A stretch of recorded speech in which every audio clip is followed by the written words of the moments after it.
እረዳለሁ። እነዛን ጥቅሶች ዝም ብዬ አላልፋቸውም። መጽሐፍ ቅዱሳዊ ትምህርት ችግር የለውም። ወደ እሱ እንመጣለን። ስለዚህ እግዚአብሔር ፍትሃዊ አምላክ ነው።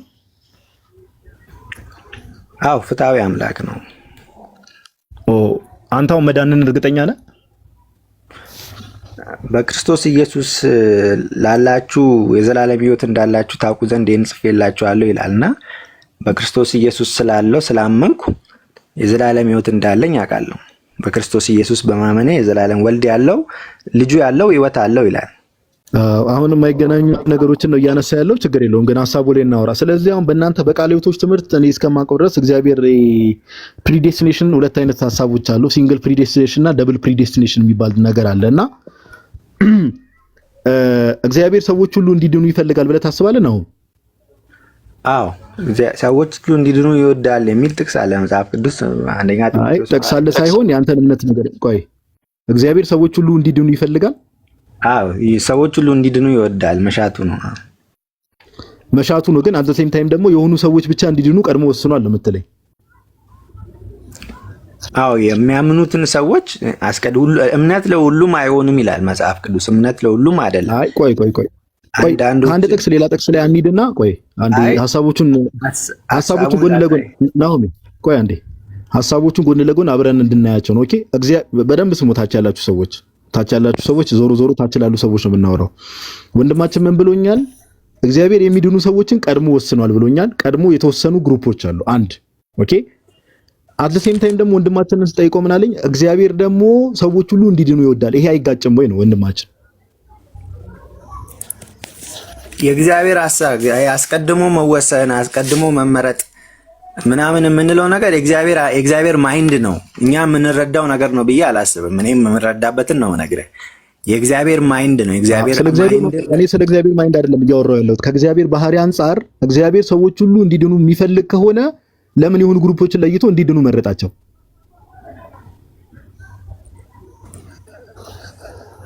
ጥቅሱ መጽሐፍ ቅዱስ እንደዛ ይናገራል። ምን እናደርጋለን እንግዲህ እኛ ክርስቲያኖች የሆነ ጽሁፍ ስለተጻፈ ሳይሆን ኮንቴክስት ነው። ቴክስት ዊዛውት ኮንቴክስት ኢዝ ነቲንግ እንደሚሉት የሆነ ጽሁፍ ያለ ኮንቴክስት አውዱን ካልተረዳን አስቸጋሪ ነው የሚሆነው። አሁን እኔ ምንድነው እንድትረዳው ስለፈለኩ ነው። ሎጂካሊ ለመስል ሎጂካል ፋላሲ ያመጣል። እግዚአብሔር ሰዎች ሁሉ እንዲድኑ ይፈልጋል። አዮ አንደኛ እግዚአብሔር ሰዎች ሁሉ እንዲድኑ ይፈልጋል። አዎ እግዚአብሔር ደግሞ የሆኑ ግሩፖች እንዲድኑ መርጧል ቀድሞ። አይጋጭም ሁለቱ በሐሳብ ደረጃ እኔ በምረዳበት መንገድ አይጋጭም። ለምን? አንደኛ እግዚአብሔር በቀደመ ዕውቀቱ ነው። በቀደመ ዕውቀቱ የሚያምኑትንም የማያምኑትንም ያውቃል። ማወቅና መወሰን ግን አይለያይም። በእውቀት ላይ አንደኛ ጴጥሮስ ላይ በእውቀት ላይ የሆነ ውሳኔ እንደሆነ ነው የሚያሳየን መልእክቱ ማለት ነው። ስለዚህ አስቀድሞ ወሰነ የሚለው ያንን ነው የሚያሳየው። እግዚአብሔርን ዕውቀት ናውሌጅ ነው የሚያሳየው። ናውሌጅ አያከራክረንም። እግዚአብሔር ሁሉን ያውቃል። እኛ ኦርቶዶክሳውያን እናምናለን፣ ክርስቲያኖች እግዚአብሔር ሁሉን አዋቂ ነው። ሁሉ ነገር በፊቱ የተገለጠ ነው። ያውቃል ማለት ሁሉን ያውቃል ማለት ጋዲሳ ሁሉን የሚያውቅ ከሆነ እያወቀ ከፈጠረን ያው ዴስቲን አድርጓል ማለት ነው። እያወቀ ከፈጠረን የሚያምነውን እና አይደለም ኬት አመጣው ይሄን ሎጂክ? የእግዚአብሔር ዕውቀት ሰዎች ዴይሊ በሚያደርጉት ነገር ላይ ኢፌክት አለው የሚለውን ነገር ኬት አመጣ? እንደዛ የሚል ነገር አለ? የእግዚአብሔር ዕውቀት ሰዎች ዴይሊ በየቀኑ ህይወታቸውን የሚመሩበት መንገድ ላይ ኢፌክት አለው የሚለው ነገር ኬት አመጣ? ወዳጃችን የእግዚአብሔር ዕውቀት ድምጽ መሀል ላይ ይቋረጣል እንዴ? ምንድነው? እኔ ያወራው ነበር እየሰማው አልነበረ? ዮሐዴ መሀል ላይ እየተቋረጠ ነው ድምጽ? አይ እንትኑ አይደለም የሱ ነው። ኦኬ እሺ፣ የራሱ የወዳጃችን ይሆናል። አሁን እኔ ምንድነው እግዚአብሔር ቀድሞ ዕውቀት የሚባል ነገር አለ። ኦኬ ፎር ናውሌጅ ኦፍ ጋድ የሚባል ነገር አለ። እግዚአብሔር ሁሉን አዋቂ ነው። አዎ ለምሳሌ እኔም አንተም እዚህ ጋር ገዝተን ያለን ሰዎች መጨረሻችን እግዚአብሔር ምን እንደሆነ ያውቃል። ኦፍ ኮርስ ያውቃል። ኦኬ ያውቃል። ነገር ግን እግዚአብሔር አወቀ ማለት ደግሞ የእግዚአብሔር ዕውቀት ምን እንደሆነ እንዳልከው ነው። ላይክ ውስጡ ገብተን እኛ የእግዚአብሔርን ዕውቀት ኮምፕሪሄንድ የሚደረግ ነገር አይደለም። ወይ ደግሞ የእግዚአብሔርን ዕውቀት እያንዳንዱን ጠልቅ ገብተን እንደው ካላወቀን የሚባል ነገር አይደለም፣ እኛ ፍጡር ስለሆነ። ነገር ግን እግዚአብሔር ያውቃል። ኦፍ ኮርስ ማን እንደሚጠፋ ማን እንደሚድን ያውቃል። ይሄ ምንም ጥያቄ የለውም። ነገር ግን የኔ ጥያቄ ምንድነው ሰዎች ሁሉ እንዲድኑ የሚፈልግ ከሆነ እግዚአብሔር አት ዘ ሴም ታይም ቀድሞ ወስኖ ነው የፈጠራቸው የሚለው ነገር ግን ሎጂካል ፋላሲ ያመጣል። በሎጂካል ፋላሲ እግዚአብሔር ምንድነው? መጽሐፍ ቅዱስ አይጠናማ። መጽሐፍ ቅዱስ የእግዚአብሔር ቃል ነው። እግዚአብሔር ሉዓላዊ አምላክ ነው። ሉዓላዊ አምላክ ነው። ያወቀ ኢየሱስ ለዓለም ሁሉ ነው የሞተው። ወይ አንዴ በቃ በዚህ በኩል ከቤዛነቱ አንፃር ላስረዳ። ኢየሱስ ለዓለም ሁሉ ነው ለተመረጡት ነው የሞተው? ኢየሱስ ክርስቶስ ለዓለም ሁሉ ነው ዋጋ የከፈለው። ለሰዎች ሁሉ ነው። ለሰዎች ሁሉ በእርሱ የሚያምን ይላል መጽሐፍ ቅዱስ የዘላለም ሕይወት እንዲኖረው እንጂ እንዳይጠፋ ዓለምን ሁሉ እንዲወዷልና የሚል አለና ስለዚህ ውስን ቤዞት የሚለው እኮ የቃል ሕይወት ትምህርት ነው። አንዱ ትምህርት ነው አይደለ? አይ ይሄ ምንድነው ባለው ትምህርቷን አታውቀውም? እርሱን እኔ አላምንም። ይሄ ቆይ አንዴ ስማኝ። ከቱሊፖቹ ስንቱን ነው የምትቀበለው አንተ?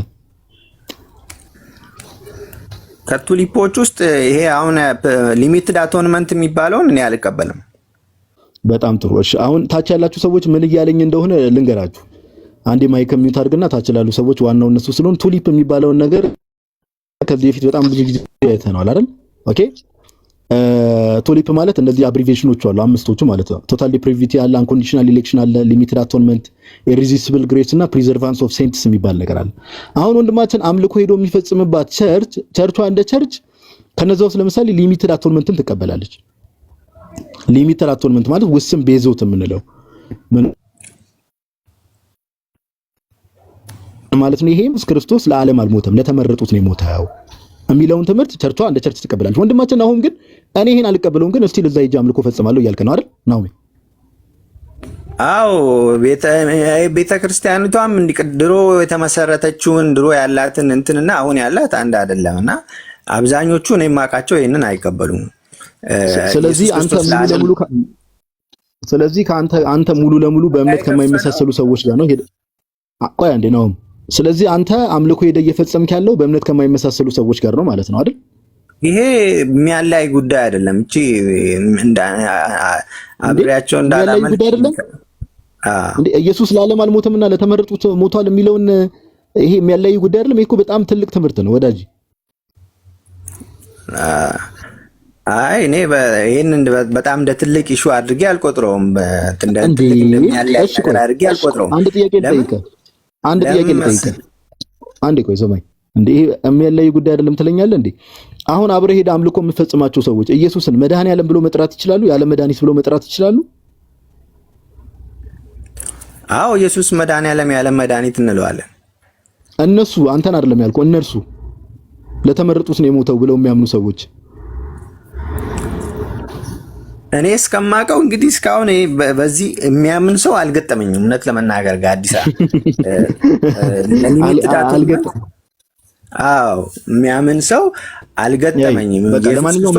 ብዙ ሰው ሞቷል። ግን ዞሮ ኢየሱስ ክርስቶስ ለተወሰኑት ነው የሞተው ብንልም ወንጌልን ከመስበክ ሊያግደን አይችልም።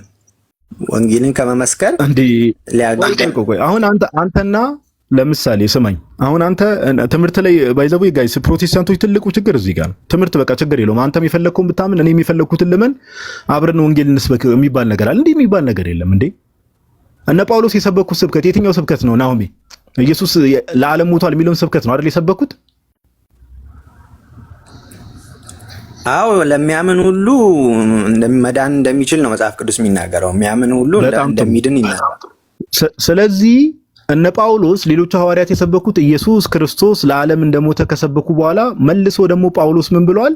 እኛ ከሰበክንላችሁ ወንጌል ውጪ የሰማይ መልአክን ቢሰብክ ምንድን ነው ያለው? ነው ወንጌል ነው። ወንጌልን እና ትምህርትን እዚህ ጋር እንትን አለያየው። ወንጌል ማለት ስለ ልጁ ስለ ኢየሱስ ክርስቶስ ነው። እሱን እኮ ነው ስለ ልጁ ኢየሱስ ለዓለም ሞቷል የሚለው ትምህርት ወንጌል አይደለም? ወንጌል ነው። ታዲያ ይሄንን ተቃራኒ ኢየሱስ ለዓለም አልሞተም ለተመረጡት ነው የሞተው የሚሉ ሰዎች የተረገመ ትምህርት ነው የሚያስተምሩት አይደለም? አሁን በአንድ በኩል ምን መሰለህ፣ አሁን ይሄ መልስልኝ፣ የተረገመ ትምህርት ነው ወይስ አይደለም? የሚያምኑት ብቻ ናቸው። ሁሉም አያምኑም። ሁልጊዜም ቢሆን በወንጌል ስትሰብክ ትምህርቱ የተረገመ ትምህርት ነው ወይስ አይደለም? እኔ እንደዛ ልለው አልችልም። በቃ ለእግዚአብሔር ቃል አሁን ችግሩ ምን መሰለህ ወንድማችን ነው ስላወራህንም እናመሰግናለን። ግን እኔ አንድ ምክር የምመክርህ ታናሽም ታላቂም ልትሆን ትችላለህ አላውቅም። ለእግዚአብሔር ቃል ታማኝ የእግዚአብሔር ቃል በግልጽ የሚያስተምረውን ነገር ሌላ ጊዜ ቤት ስንከፍት ባይዘዌ ፕሪዴስቲኔሽን የሚለውን ነገር ከነገር እግዚአብሔር አንፃር ራሱ ብዙ ተፋልሶ እንደሚያመጣ ከምን አንፃር መሰለህ? አሁን ይኸውልህ አንዴ ነው አንዴ ቆይ ስማኝ፣ አንዴ ስማኝ ልናገር የነበረው ነገር እኛ ቤት መክፈታችን አይቀርም። ይሄ ፕሪዴስቲኔሽን የሚለውን ነገር በሰፊው ስለምንሄድበት ችግር የለውም። የሆነ ቀን ፎሎ አድርገንና እኛም ቤት ስንከፍት መጠየቅ ይችላል። አንድ ነገር ግን እዚሁ ጋር ለእግዚአብሔር ቃል ታማኝ ኦኬ፣ ለእግዚአብሔር ቃል ታማኝ የእግዚአብሔር ቃል በግልጽ ያስቀመጠውን ያስተማረውን ነገር ያንን ትምህርት የማያስተምሩና የማያምኑ ሰዎችን ልክ አይደላችሁም ብለህ መናገር መልመድ አለብህ። ይሄ አዲስ ወንጌል ነው። ኢየሱስ ለዓለም አልሞተም የሚለው አዲስ ወንጌል ነው፣ የማይታወቅ ወንጌል ነው። ኦኬ፣ ስለዚህ አንተ ግን እንደዚህ አይነት እምነት ካላችሁ ሰዎች ጋር በቸርች ደረጃ እንደዚህ ከሚያምኑ ቸርቾች ጋር ሄደ አምልኮ መፈጸም ራሱ ባይት ሰልፍ አንተ ራሱ ለእግዚአብሔር ቃል ያለን ተአማኒነትና ምን አይነት ህብረት ውስጥ እንዳለ ጥያቄ ምልክት ውስጥ ይከተል። ሁለተኛ ዌስትሚኒስተር ኮንፌሽን ኦፍ ፌዝ የሚለውን የእምነት መግለጫ ታውቀዋለህ ወዳጄ? የካልቪኒስቶች የእምነት መግለጫ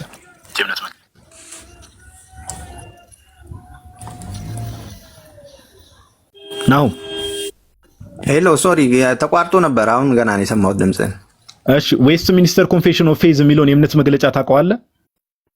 የነዚህ የሪፎርምዶች ማለት ነው። ኮንፌሽን አይ ዶንት ኖ አላውቀውም። አሁን እዛ ላይ አንተ የምታምነውን ፕሪዴስቲኔሽን ምናምን ያምናሉ። ግን እዛ ላይ ምን አይነት እምነት አላቸው መሰለ? ለምሳሌ ሰዎችንም መላእክትንም ለገሃነምም ሆነ ለእግዚአብሔር መንግስት እግዚአብሔር ቀድሞ ወስኖን የፈጠራቸው የሚል ነገር አለ። አንተ ይሄን ታምናለህ? እግዚአብሔር እኮ አሁን ቅድም ያልኩ ነገር አለ። አሁን ጴጥሮስ መልእክት ላይ ላንብብልህ። አንደኛ ስለ ጴጥሮስ አይደለም መላእክትንም ጭምር ይላል ወዳጂ፣ መላእክትንም ጭምር ነው የሚለው። የተመረጡት መላእክት የሚል አለ መጽሐፍ ቅዱስ። የተመረጡ መላእክት ካለ ያልተመረጡ መላእክት ደግሞ አለ ማለት ነው። ስለዚህ ዲያብሎስም ከመውደቁ በፊት እንዲወድቅ ቀድሞ የወሰነበት እግዚአብሔር ነው ማለት ነው። አዎ እግዚአብሔር በዘላለማዊ ዕውቀቱ ወስኗል ማለት ነው። ዘላለም ያ ቃል ማለት በቃሽ ዘላለማዊ ዕውቀት አለው ማለት ነው። ስለዚህ ሰይጣን ጥፋት የለበትም ማለት ነው አይደል? ሰይጣን ምን አደረገ? እግዚአብሔር ቀድሞ ወስኖበት ከሆነ አይደል? ያውቃል። በእውቀት ነው አይወሰነበት። አሁን እኮ ምን ስለ ውሳኔ ነው እያወራው ያለሁት። በእውቀት ነው የወሰነበት አትፈልኝ። የእግዚአብሔር ማወቅና ዕውቀቱና ውሳኔው አንድ ነው የሚል ዕውቀቱና ውሳኔው አንድ ነው የሚል ነገር ማስረጃ ልታመጣ አትችልም። አሁን እኔ እንዴት መሰለህ ጋዲስ አየው ልንገርህ። ለምሳሌ እንደሚወድቅ እያወቀ ሰይጣን እንደሚስት እያወቀ እግዚአብሔር ከፈጠረው እንዲወድቅ ወስኖበታል ማለት ነው አይደለም? ገብቶሃል አይደል? እግዚአብሔር በዘላለማዊ ዕውቀቱ ሰው ነጻ ፈቃድ የለውም። የማመንና ያለማመን ነጻ ፈቃድ አለው። ይሄ ከሰው ዘንድ ስናወራ ነው። ከእግዚአብሔር ዘንድ ስናወራ ማመን አለማመን ሳይሆን፣ ለምሳሌ አሁን አንተ ከዚህ ከወጣ በኋላ ዛሬ ማታ ምን እንደምታደርግ እግዚአብሔር ቀድሞ ወስኖብሃል? አይ ነጻ ፈቃድ አለኝ። በነጻ ፈቃድ አምናለሁ። ስለዚህ ሰይጣን በነጻ ፈቃዱ ነው የወደቀው አይደለም? እግዚአብሔር ግን ያውቃል የሚለውን ልትመልስልኝ አትችልም። አሁን እግዚአብሔር አያውቅም አላልኩም። የእግዚአብሔር ዕውቀት ግን የእግዚአብሔር ፎር ናውሌጅ ሰዎች የሚያደርጉት ነገር ላይ ዳይሬክት ለምሳሌ ናሆም እግዚአብሔር አምላክ አሁን አንተን ሲፈጥር ያውቃል፣ ፍጻሜ የት እንደሆነ ምናምን ነገር ያውቃል በእውቀት ደረጃ ገብቷል። ታዲያ ፈጠረኝ ወስኖብኛል ማለት አይደል እንዴ? አይደለም። ቆይ ሰማኝ። እኔን እንደማላምን እያወቀ ከፈጠረኝ ኦልሬዲ እንዳላምን ኦኬ ብራዘር፣ የማይገናኙ ነገሮች ነው ክላሽ እያደረክ ያለው። አዳምጠኝ። ፎር ናውሌጅ ማለት እግዚአብሔር አምላክ ሁሉን ነገር ሲፈጥር ያውቃል። ስለ ሁሉም ነገር ምን አለው? ዕውቀት አለው እግዚአብሔር። ያንን ዕውቀቱ ምን እንደሆነ ማንም አያውቅም፣ እግዚአብሔር ብቻ ነው የሚያውቀው። ኦኬ፣ እግዚአብሔር ብቻ ነው የሚያውቀው ያንን ዕውቀቱ። እኛ እዛ ዕውቀት ላይ ልንደርሳችንም አናውቅም። ነገር ግን ስለ ድነት ስናወራ፣ ስለ መጥፋትና ስለ ሕይወት ስናወራ ግን የመዳንም ሆነ የሕይወት ጉዳይ ለሁሉም ነው በሩ ክፍት የሆነው። ለሁሉም ኦኬ፣ ለሁሉም ነው ክፍት የሆነው። ኦኬ፣ ለዛ ነው እግዚአብሔር አምላክ ሰዎች ሁሉ እንዲድኑ ይፈልጋል ብሎ መጽሐፍ ቅዱስ የሚናገሩ በተደጋጋሚ። ለዛ ነው ሰዎች ሁሉ እንዲድኑ ይፈልጋል። እግዚአብሔር ዓለሙን እንዲሁ ወዷል የተባለው ዓለምን ነው የወደደው፣ ሁሉንም ነው የወደደው። ሰዎችን በሙሉ እንዲድኑም የሚፈልገው ሰዎችን በሙሉ ነው። ሰዎች ሁሉ እንዲድኑ ስለሚፈልግ መድኃኒትን ላከላቸው። ያለበለዚያማ እግዚአብሔር ይቀር ይበለንና እግዚአብሔር አስመሳይ ነው የሚያስብለው። ክብር ምስጋና ለስም አጠራሩ ይግባው። እግዚአብሔር ሉዓላዊ ነው። እስኪ ጥቅሶችን ልስጥና ጥቅሶቹ እንዴት እንደምትመለከታቸው እዚህ ላይ እንትን ይበለን። በቃ ሌላ ቀን እንትን እንላለን። በቃ በዚህ ቶፒክ እኛ ላይቭ ስለምንከፍት ዋና ቶፒክ ይሄ ስላልሆነ በቃ እዚህ ላይ በቃ እኔም ልጠይቅ የመጣሁት ይሄንን አይደለም። ባይዘው አንተ ነህ የጀመርከው ርዕሱን። እኔ ልጠይቅ ነው ገብቶኛል። ቃለ ሕይወት ነው ስላልከኝ ነው። እና ምን ልል ፈልጌ ነው፣ ሌላ ጊዜ በሰፊው እዚህ ቶፒክ ላይ እንመጣለን። ነገር ግን እግዚአብሔር ልጁን ሲልክ ለዓለም ነው የላከው። ገብቷል? ለዓለም ነው የላከው። ጥቅሶቹን ግን አትፍሩት ማለት ሚለውን ወስኗል። ኤፌሶን ምዕራፍ 1 ላይ ያለውን እናውቀዋለን። ኤፌሶን ምዕራፍ 1 ላይ ያለ፣ ሮሜ ምዕራፍ 8 ላይ አለ፣ እናውቀዋለን እኮ ጥቅሱን ሳናቀቀና ጴጥሮስ ምዕራፍ 1 አለ እና ከጥቅሶቹ መሸሽ ግን አይቻልም። ደልብዬ ነው ወዳጄ። አንተ መጽሐፍ ቅዱስን እንደ ቆሎ ቀጥታ ቃል በቃል እየተረጎምኩ ተቸገረን። ፎር ናውሌጅ እና አንተንን መለየት ያስፈልጋል ሁሌም። እሺ ጥያቄ ምን ነበር? ጥያቄን እንቀበልና ከዛ በኋላ አንተን እንበል። እሺ ወደ ሌላ ሰው እንሂድ። አይ ስትወያዩ ከነበረው ነገር ላይ ቅድም ራዕይ ምዕራፍ 6ን ስትጠቅስ ነበርና እሺ አንደኛ በራዕይ ምዕራፍ 6 ቅዱሳን የሆኑት ሰዎች በሕይወት ካለፉ በኋላ በመሬት ላይ ላሉ ለቤተ ክርስቲያን ለምዕመናን ተቋርጧል። እኔ ጋ ነው ወይስ የሱ ነው? እውነት አይሰጠንም። አሁን ራዕይ ላይ ምዕራፍ 6 ተቋርጠ ነበር ወዳጄ፣ መሀል ላይ ተቋርጬ ነበር። ኦኬ ቅርታ። እንደጋ አሁን እሰማለሁ። እሺ እሰማለሁ። ይሰማል። ኦኬ ራዕይ ምዕራፍ 6ን ስታነብ ነበርና ራዕይ ምዕራፍ 6 ላይ ያለው ቅድም ከሐሳቡ ጋር ስላልተገናኘልኝ ነው። ቅዱሳን በሕይወት ካለፉ በኋላ በቤተ ክርስቲያን ላሉ ለምዕመናን ይጸልያሉ፣ ይማልዳሉ የሚባል ትምህርት አለና ይማልዳሉና መላእክትንም እንደገና ቅዱሳን ሰዎችንም ያጠቃላል። መጽሐፍ ቅዱስ ላይ ግን በአዲስ ኪዳን ብዙ ቦታ ስለ ጸሎት ተጽፏል። ቅዱሳን እንደሚለምኑና እንደሚማልዱ ግን የሚያሳይ ጥቅስ የለም። ኦኬ በሰማይ ማለት ነው።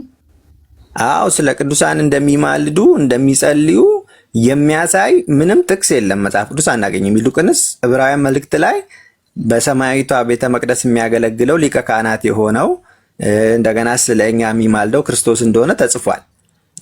ከየት የመጣ ትምህርት ነው?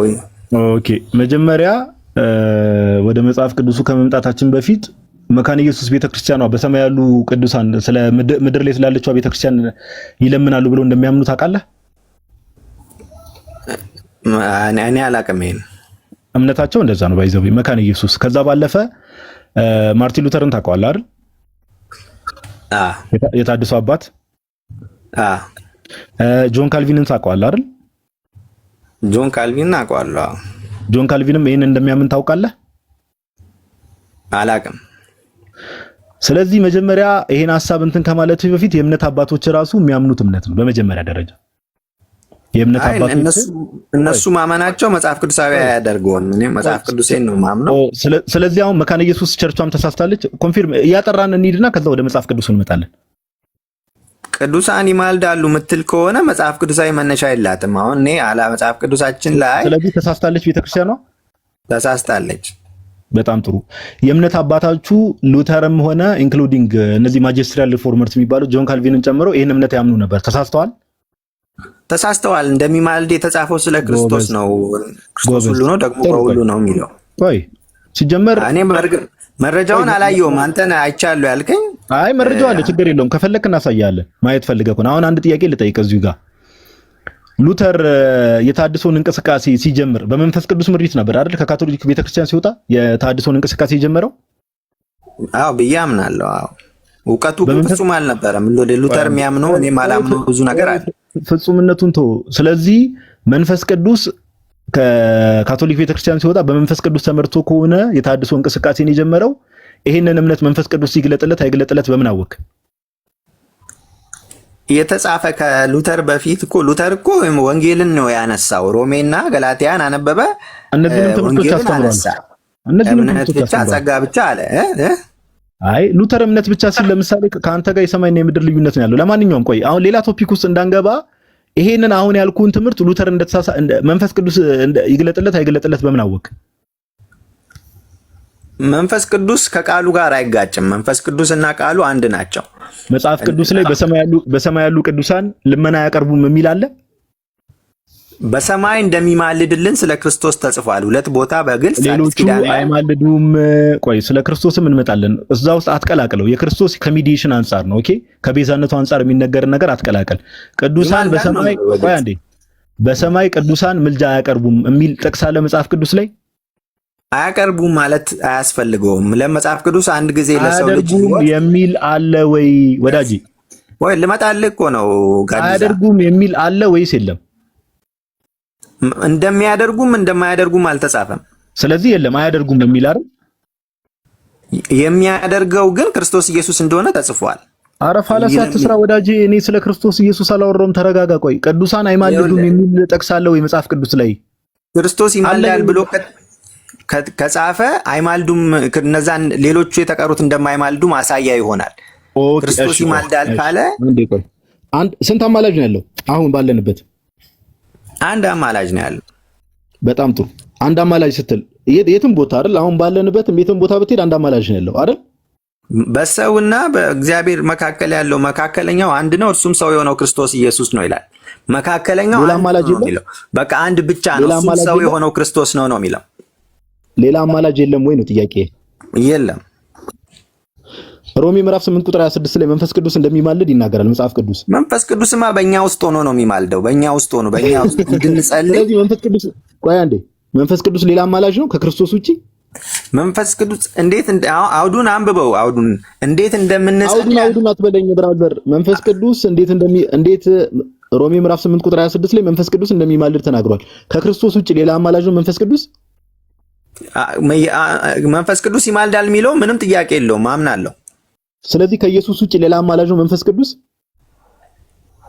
ኢየሱስ ክርስቶስና መንፈስ ቅዱስ በመለኮት አንድ ናቸው፣ ግን ሌላ ነው ብትለኝ ሌላ አማላጅ ነው እቀበላለሁ። ስለዚህ ሁለት አማላጆች ማለት ነው።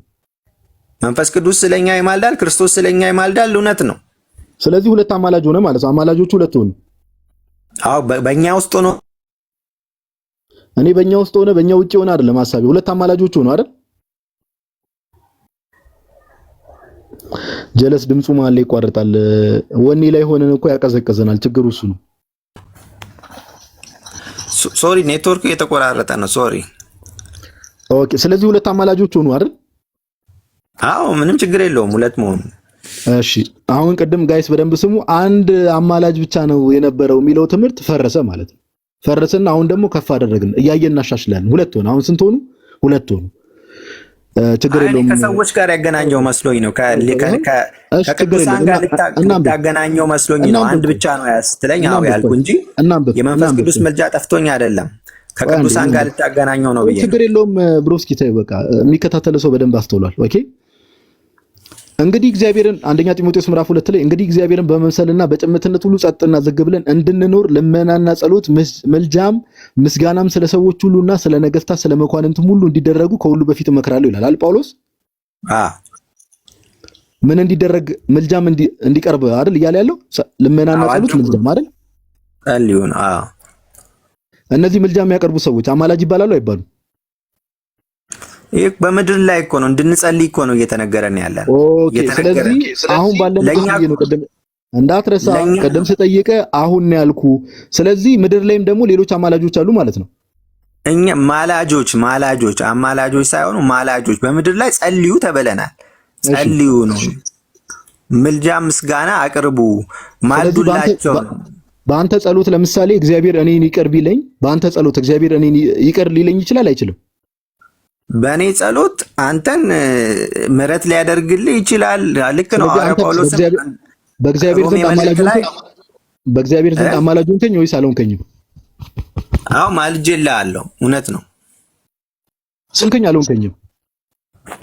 አዎ አማላጅ ሆኛለሁ፣ ማልጄልሃለሁ። ጎበዝ። ስሙ ጋይስ፣ አሁን መጀመሪያ ኢየሱስ ብቻ ነበር አማላጅ ተባለ። ከዛ በኋላ መንፈስ ቅዱስ ተጨመረ። ከዛ በኋላ ደግሞ አሁን ደግሞ ምሳሌ ሲሰጠው እሱን ሶስተኛ አማላጅ ሆኖ ወንድማችን አሁን ቁጭ ብሏል። ኦኬ። ሶስተኛ አማላጅ ሆኖ ይለያያል። የማይገናኝ ነገር እኮ ነው ያገናኛል። መጽሐፍ ቅዱስ እኮ ነው እያነበብን ያለው ወዳጅ። የኛ ምልጃና የጌታችን የኢየሱስ ክርስቶስ ምልጃ ይለያያል። እኛ እንደምን ማልደው አይደለም እሱ የሚማልደው። እሱ ስለኛ ሊታይ ገባ ነው የሚለው። እንዴት ነው ማልደው?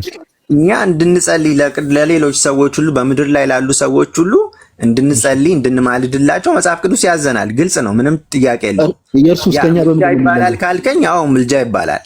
የእርሱ ከኛ በምንድን ነው የሚለየው? ዕብራውያን ምዕራፍ 9 ላይ ስለኛ አራውን ሊታይ ገባ ነው የሚለው። እሱ ግን መታየት ነው። ስለኛ መታየት ደግሞ መጽሐፍ ቅዱስን አትጥቀስልኝ ወዳጄ። የእሱ ከኛ በምንድን ነው የሚለየው? ንገረኝ። እንዴት ነው የሚለየው? መታየት ነው። ስለኛ መታየት ነው። ኢየሱስ ክርስቶስ ምን ማለት ነው? መታየት ማለት ደሙን ያሳይልናል፣ በአብ ዘንድ ጠበቃ ይሆንልናል፣ ጥብቅና ይሆን ማለት። ደሙን ያሳያል ስትል በእጁ ደሙን ይዞ ነው የሚያሳየው? አዎ የተወጋ ጎኑን ያሳይልናል። ስለኛ ይታያል ማለት ያ ነው። ስለኛ ያቀረበውን መስዋዕት ያሳይልናል። ኦኬ፣ መስዋዕቱን ካቀረበው በኋላ ድጋሚ ደግሞ ያንን መስዋዕት ድጋሚ ያሳይልናል። መስዋዕቱን ያቀርባል እያልኩ አይደለም። አንድ መስዋዕት ስንቴ ነው የሚለው? ዕብራውያን ምዕራፍ 1 ላይ አንድ መስዋዕት ለዘላለም አቅርቦ ነው። አንድ ጊዜ አቅርቦ ለዘላለም ነው የሚለው። አንድ ጊዜ ቀድሷቸዋል ነው።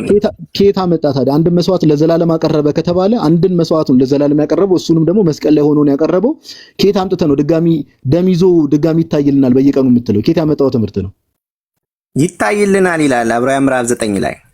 እሱ ያንተ ስነ አፈታት ነው ወዳጅ፣ ቃሉ ስላለ አይደለም። እኔ አሁን ሁለቱን አስማማልኝ ነው ያልኩ። መጽሐፍ ቅዱሳችን አንድን መስዋዕት ለዘላለም አቅርቦ በእግዚአብሔር ቀኝ ተቀመጠ ይላል። አንድ መስዋዕት፣ ይሄን መስዋዕት ያቀርበው በዕለተ ዓርብ ነው አይደለም ወዳጅ?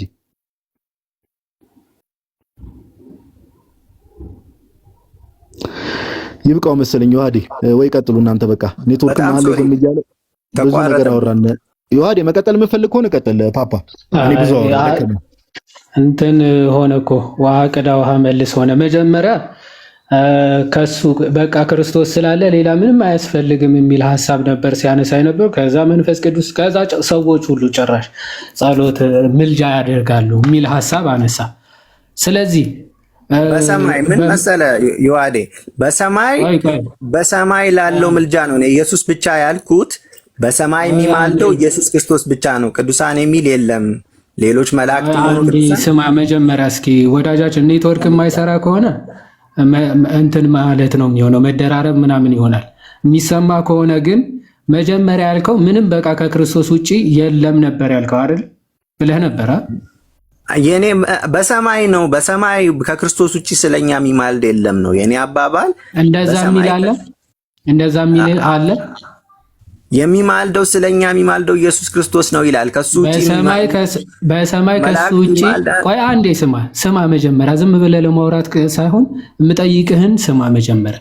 ሰምቼ እኮ ነው አልሰማህም? በሰማይ ከክርስቶስ ውጪ የሚማልድ የለም የሚል ቃል አለ ወይስ የለም? አንደኛ በሰውና በእግዚአብሔር መካከል ያለው መካከለኛው አለ ወይስ የለም?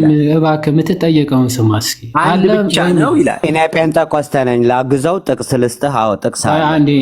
ክርስቶስ ብቻ ነው ላግዘው ለስጥ። አንዴ ቆይ ታግዘዋለህ።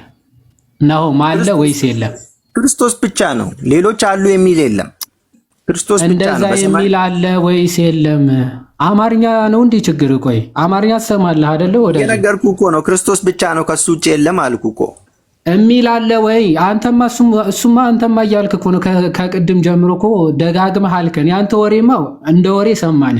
ማስረጃ አለ ወይ መጽሐፍ ቅዱስ ላይ ነው እንጂ ጥያቄ አልኩህ እኮ አትበል። ያንተ ወሬማ ከተራ ወሬ እኮ የዘለለ ቃል አይደለም። ጥያቄውን ነው የምትመልሰው ነው። ትምህርት እንድትሰብክ ምናምን ሳይሆን የምትጠየቀው እንድትመልስ ነው። ከክርስቶስ ውጪ በሰማይ የሚማልድ የለም ብለህ ተናገርክ። ይሄ የአንተ ወሬ ነው። ሪፍሬዝ ያደረግ ይህንን ቃል መጽሐፍ ቅዱስ ላይ አለ ወይስ የለም ነው ጥያቄ። አለ። ማስረጃውን ጥቀሰው። አንደኛ ጢሞቴዎስ ምዕራፍ 2 ቁጥር 5። እሺ በሰማይ ከክርስቶስ ውጪ የሚማልድ የለም የሚል ነው። እሺ አንብቦ እንደዛ የሚለውን አንብቦ እስኪ። አንድ እግዚአብሔር አለና በሰውና በእግዚአብሔር መካከል ያለው መካከለኛው ደግሞ አንድ አለ፣ እርሱም ሰው የሆነው ኢየሱስ ክርስቶስ ነው ይላል። መካከል ላይ የሚገባ እዚህ ቃል ላይ በሰውና በእግዚአብሔር መካከል ላይ የሚገባ ሰው የሆነ ክርስቶስ ኢየሱስ ብቻ ነው ይላል። እሱ ብቻ ነው። ከሱ ውጪ ሌላ በመካከል እኔ የጠየቅኩ ምን ነበር? አማላጅ በመካከል የሚገባ ነው ወይስ አይደለም? ቆይ እኔ የጠየቅኩ ምን ነበር? እባክህ እኔ የጠየቅኩ ምን ነበር? አማላጅ ነው የጠየቀኝ። አንተ ወዳጅ ሰማም እንዴ? በጣም መሰረታዊ ችግር አለበት ወዳጅ። እኔ የጠየቅኩ በሰማይ ከክርስቶስ ውጪ አማላጅ የሚባል የለም። አሁን የጠቀስከው ጭራሽ ከምልጃ ጋር የማይገናኝ ሽታው ራሱ ምልጃ የሚል ሽታ ራሱ የሌለው ጥቅስ ነው። አማላጅ በመካከል የሚሆን አይደለም እንዴ? በመካከል የሚሆን አይደለም እንዴ ሳይሆን መካከል መሆን ማለት ራሱ ምልጃ ነው። ነሰሰርሊ የሚባል አይደለም። በመካከል የሚገባ በምን አይነት በልመና መልክ የሚገባ አሁን ለምሳሌ በመካከል ሆኖ ለምኖ ምናምን የሚያስታርቅ ሰው አማላጅ ሊባል ይችላል ነው። እዚህ ክፍል ግን እየተናገረ ያለው ጭራሽ ስለ ምልጃ አይደለም። የምልጃ ሽታው ራሱ የለም እያልኩ ነው። ምክንያቱም በመካከል ካልሆነ ሊማልድ ይችላል። ይዋዴ በመካከል ካልሆነ ምልጃ የሚል ሽታው የለም። ስለ ምልጃ ሽታው የለም አለ።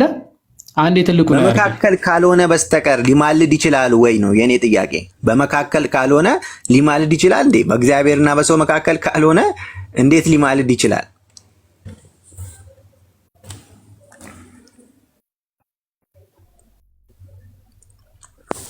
አለ ስልክ ገባበት መሰለኝ።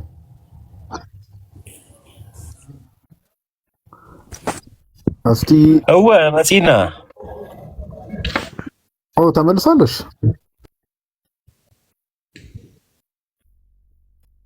እናሆም እዚህ ክፍል ላይ ስለ ምልጃ የሚናገረው ክፍል የቱ ጋር ነው? እኔ የምልህ ዮሐድ በመካከል ካልሆነ ሊማልድ ይችላል ወይ? በመካከል ካልሆነ ስለ ምልጃ የሚናገረው ክፍል የትኛው ነው ወዳጅ? እባክህ አታድርቀንና ቁጥር 5 ላይ ያለው በመካከል ያለው አንድ ነው። ያው አማላጅ የሚለው የቱ ጋር አለ? ቃል በቃል እየጠየቀኝ እኮ ነው። አየህ አይደል? ቃል በቃል እየጠየቀኝ ነው። ቃል በቃል ነው የምጠይቅህ። ምክንያቱም ቅድም የጠየቅኩ ምንድነው በሰማይ ከክርስቶስ ውጭ አማላጅ የለም የሚል ቃል አምጣ ስልህ አንደኛ ጢሞቴዎስ ምዕራፍ 2:5 ብለኛል። አማላጅ የሚል ቃል ጭራሽ አንተ ቃል በቃሉን ተወውና አማላጅ የሚል ጭራሽ ሽታው የሌለው ጥቅስ ነው የሰጠኝ። አማላጅ የሚለው የቱ ጋር ነው? መካከለኛ ማለት ምን ማለት ነው? ቆይ መካከለኛ የሚለው እኔ አብራራልሃለሁ። ምክንያቱም መካከለኛ የሚል ስላልሆነ ጉዳያችን ጥያቄያችን እሱ አይደለም። አማላጅ የሚለው የቱ ጋር ነው ያለው? ሲጨም መካከለኛ ሳይሆን አማላጅ መሆን ይችላል እንዴ? አንድ አካል መካከለኛ ሳይሆን በሰውና በእግዚአብሔር ሚዩት አድርገህ ውጣ። በቃ እንደዚህ አይነት ሰው መካከለኛ ሳይሆን አማላጅ መሆን ይችላል እንዴ? መካከለኛም አማላጅ አይደለም እያልኩ ነው። መካከለኛ ሳይሆን አማላጅ ሊሆን ይችላል። በጣም አድክም የሆናችሁ ሰዎች በጌታ ስም እዚህ ክፍል ላይ ስለ ምልጃ ጭራሽ ሽታው የለም ማለት ሊትራሊ ሽታው የለም እያልኩ ነው። ምክንያቱ እዚህ ጋር እየተነገረ ያለው ስለ ቤዛነት ነው። ሰው ስለመሆኑና ዋጋ ስለመክፈሉ ነው የሚናገረው እንጂ አማላጅነት ስለ ልመና ነው። ኦኬ ልመና ነው። አማላጅነት በቃ ልመና ነው። እዚህ ክፍል ላይ ስለ ልመና የሚናገር ሐሳብ ራሱ ሽታው የለም። ከየት አመጣ ነው? እሺ ቃሉን እናንብበው። ሰዎች ሁሉ ሊድኑና እውነቱን ወደ ማወቅ ሊደርሱ በሚወድ በእግዚአብሔር በመድኃኒታችን ፊት መልካምና ደስ የሚያሰኝ ይህ ነው ይላል። በአንጻሩ እዚህ ክፍል ላይ አማላጁ ክርስቶስ ብቻ ነው ሳይሆን የሚለው አማላጆቹ ሌሎች ናቸው ነው የሚለው። ኦኬ ቁጥር 1 ጀምረን እናንብብ። እንግዲህ እግዚአብሔርን በመምሰልና በጭምትነት ሁሉ ጸጥና ዝግ ብለን እንድንኖር ልመናና ጸሎት፣ ምልጃ፣ ምስጋናም ስለ ሰዎች ሁሉ ስለ ነገስታትና ስለ መኳንንት ሁሉ እንዲደረጉ ከሁሉ በፊት እመክራለሁ። ስለ ምልጃ የሚናገረው ይሄ ክፍል ነው። ይሄ ቁጥር ነው ማለት ቁጥር 1 ላይ። ስለዚህ ሁላችሁም ስለ ነገስታትና ስለ መኳንንት ስለ ሰዎችም ሁሉ ምልጃን አቅርቡ ነው የሚለው አይደለ? ይሄ ክፍል እዚህ ጋር ምልጃን አቅራቢዎቹ ሰዎች ናቸው። ሰዎች ስለ ሌሎቹ ማለት ምልጃ፣ ልመና፣ ጸሎት አቅርቡ ይኸው ይላል። ከዛ ይመጣና ሰዎች ሁሉ ሊድኑና እውነቱን ወደ ማወቅ ሊደርሱ በሚወድ በእግዚአብሔር በመድኃኒታችን ፊት መልካምና ደስ የሚያሰኝ ይህ ነው ካለ በኋላ እሺ አንዴ ላስገባውና አንድ ቁጥር እየጻፈ ስለሆነ እሺ አንዴ ላስገባው። ግባ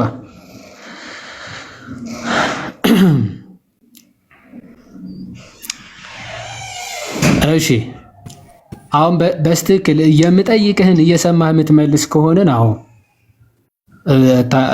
እናወራለን። ካልሆነ ግን ትወርዳለህ ማለት ወርዶ ነው። አስወርዳችሁት ነው ወይስ? ኦኬ አለ። እሺ ቁጥር 1 ላይ እዚህ ጋር ምልጃ አቅርቡ እየተባለ ያለ ስለ ሰዎች ሁሉ ምልጃ፣ ልመና፣ ጸሎት ይደረግ እያለ ሐዋርያ ቅዱስ ጳውሎስ እየተናገረ ነው። ማን ነው የሚያደርገው ምልጃ፣ ጸሎት፣ ልመና? እዚህ ጋር ለአማኞች ሁሉ የተሰጠ ትእዛዝ ነው። ለአማኞች ሁሉ ነው። ለክርስቲያን ለሆኑ ምልጃውን የሚያቀርበው ማን ነው? እዚህ ክፍል ላይ ቁጥር 1 ላይ እዚህ ክፍል ላይ ምልጃውን የሚያቀርበው የነገርኩ እኮ ነው። ለክርስቲያኖች ሁሉ ነው። አማኞች ሁሉ ነው። ክርስቲያኖች ሁሉ ምልጃን ያቀርባሉ ማለት ነው። አዎ ይህን ጥቅስ ለምን ነበር የጠቀስከው? አንደኛ ጢሞቴዎስ ምዕራፍ 2 አማላጅ ኢየሱስ ብቻ ነው ለማለት አይደል? ቁጥር 5ን እኮ ነው። ቁጥር 5ን መካከለኛው አንድ ነው ስለሚል ቁጥር 1 ሰዎች ሁሉ ክርስቲያኖች ሁሉ ምልጃን ያቅርቡ ይላል አይደል? አንተ ቁጥር 5 ሄድክና ምልጃ የሚል ጭራሽ ጥቅሱ የሌለውን ክፍል አምጥተህ ምልጃ ሁሉ ኢየሱስ ማለት ምልጃ የሚያቀርበው ኢየሱስ ብቻ ነው ብለህ ነበር አይደል? በሰማይ ምልጃ የሚያቀርበው ኢየሱስ ብቻ ነው። በሰማይ የሚል የቱ ጋር ነው ያለው? እዚህ ክፍል ላይ እስኪ ያሳይ። ኢየሱስ በሰማይ ነው ያለው? በምድር ነው ያለው? በሰማይ የሚለው የቱ ጋር ነው ያለው? ማስረጃው ኢየሱስ ክርስቶስ ያለው የት ነው? አርጓል። በሰማይ በእግዚአብሔር ቀኝ ነው ያለው ወይስ ጥቅስ ላይ? ስለዚህ ጥቅስ ነው እያወራን ያለው ነው። የቱ ጋር ነው በሰማይ የሚለው እኮ? አንተ ቆይ እንዴት ነው አጠያየቅ እኮ ልክ ስላልሆነ ነው። ይዋል መጽሐፉን የጠቀስከው አንተ ነህ። በሰማይ ለማለት ፈልጎ ነው አልክ። በሰማይ የሚለው ከየት አመጣው? ጥያቄ። ኢየሱስ በሰማይ አይደለም ወይ? በምድር ነው ያለው? አሁን የት ነው ያለው? ኢየሱስ ክርስቶስ በሰማይ ነው፣ አሁን በምድር ነው። እኔ ነኝ ያስወጣሁት ብሮስኪ። ይሄ ምንም ወተት ነጭ ነው እየተባለ አንደኛ ጢሞቴዎስ ላይ አውራ እየተባለ ዝም ብሎ ሰው ማድከም ነው። ይዋዲ በዛው ግሪኩንም ቃሉን አንሳና ቁጥር 5 ላይ ያለውን አብራራላቸው ታች ላሉ ሰዎች። ያ በአጭሩ በቃ እንደዚህ ናቸው። ፕሮ መሆን በስመ አብ ጌታ ዊዝደም ባይ ዘ ወይ ሳቄ በጣም ነው የሚያስጠላው። እውነት ለመናገር ውሸት ስትናገር በጣም ስለሚያስቀኝ ስስቅ በጣም ነው የሚያበሳጫችሁ እና ትችለዋለህ። ያ ስለዚህ ምልጃ ሁሉ ሰዎች እንዲያቀርቡ እዚህ ክፍል ላይ ተናግሮ እዚህ መጥቶ አይ ምልጃ ክርስቶስ ብቻ ነው የሚያቀርበው ብሎ 1 እና 5 ሊጋጭ አይችልም። ሐዋርያ ቅዱስ ጳውሎስ ጭራሽ እዚህ ክፍል ላይ መካከለኛ የሚለው ግሪኩን ላሳያችሁ ጋዲ እንዳለው አንዴ ባይብል ሀባ አንዴ እንገባለን። እሺ የሚባለው ገስት ላይ ተቀምጦ ነው እንዴ? እንትን የላችሁም የሚለኝ ጭራሽ ምን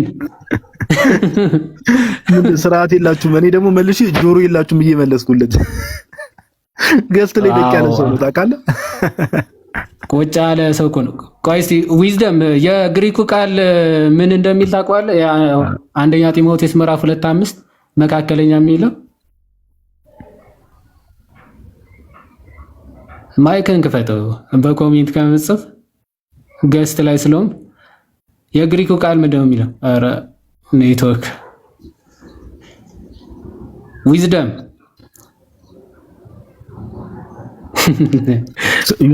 ዩዘርኔሙንማ ይዘኳል ጥበብ ብለህ አንተን ግን አልጠራችም። ጥበብ አገባድ እኮ ስሙን አፍሶ መያዝማ አንደኛ እንዴት አፍሶ ያዘው አሉ።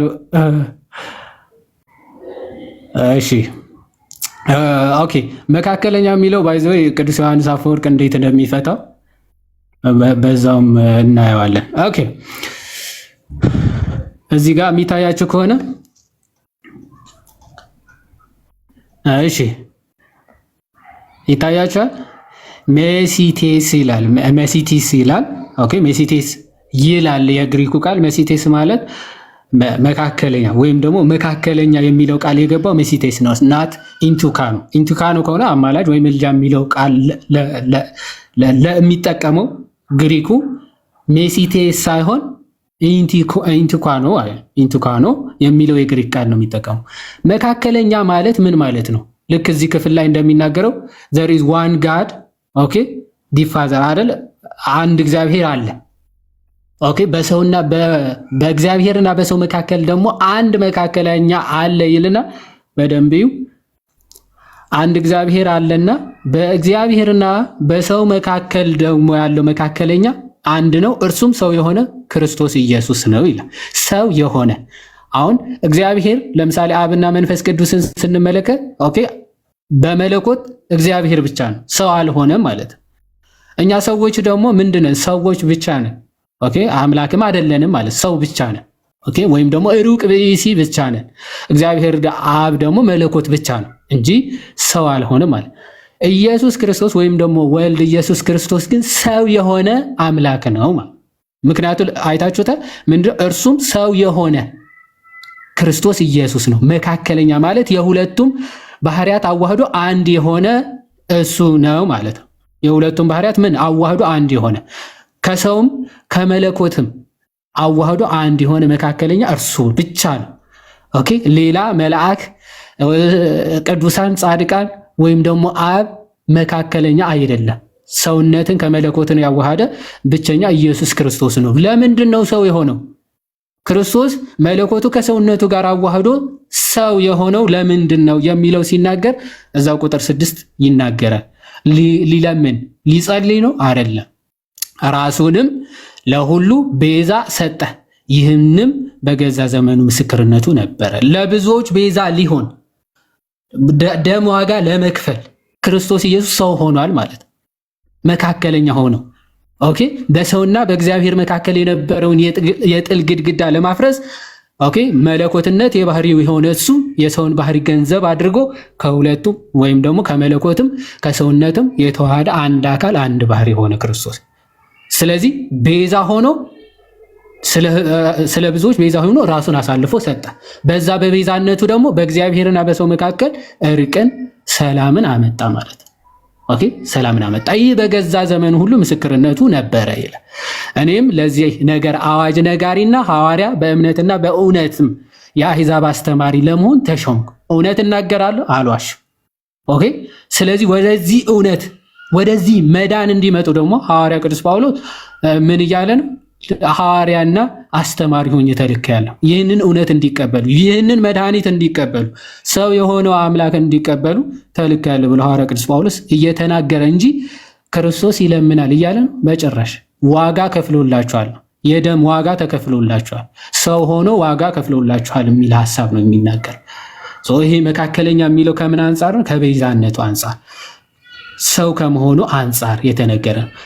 አማላጅ ማለት ግን ምንድን ነው? መሰረታዊ ትርጉሙ የመጽሐፍ ቅዱስ መዝገበ ቃላትን በግልጽ እንደሚናገረው አማላጅ መሰረታዊ ትርጉሙ ልመና፣ አንዱ ስለሌላው ይለምናል መጸለይ ማለት ነው ብሎ ይፈቷል።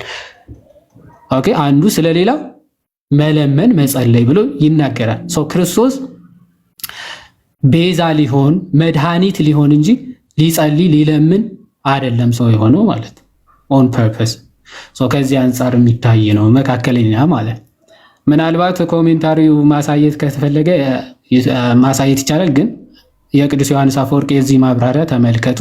ጋዲ ይቀጥል። ቃልዎት ያሰማልን። ዮሐዲ እግዚአብሔር ያክብርልን። ብሮስኪ ጋይስ ታች ያላችሁ ሰዎች ቤቱን በደንብ ታብታብ አድርጉት። አጠር ባለ እንትን በደንብ ስሙ። ታች ያላችሁ ሰዎች ኦኬ። ዮሐዲ በደንብ አብራርቶታል። ምን ማለት መሰላችሁ? ጌታችን ኢየሱስ የሰራውን ነገር ባጭሩ እንገራችሁ። ለምሳሌ ኦኬ እኔ ዕዳ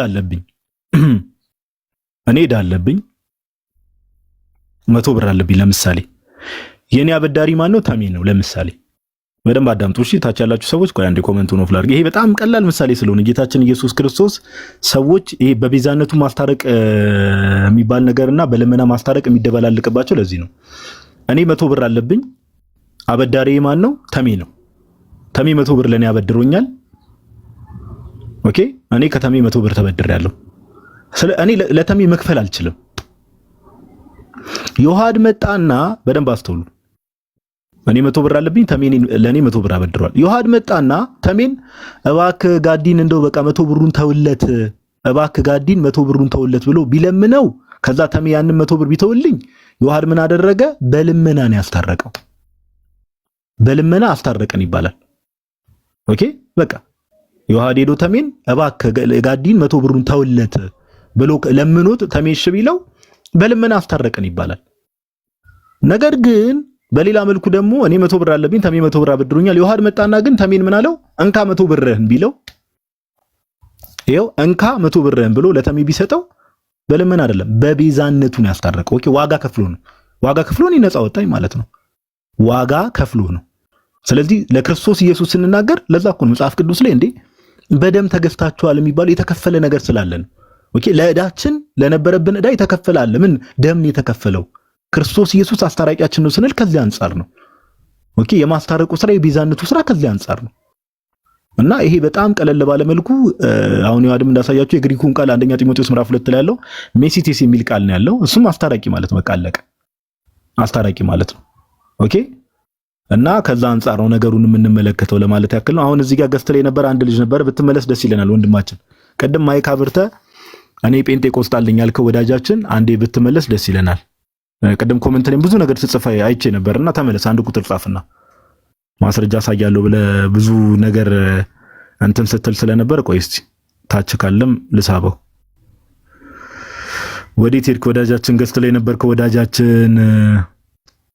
ሚሊዮን እሺ ሚሊዮን እንኳን ያው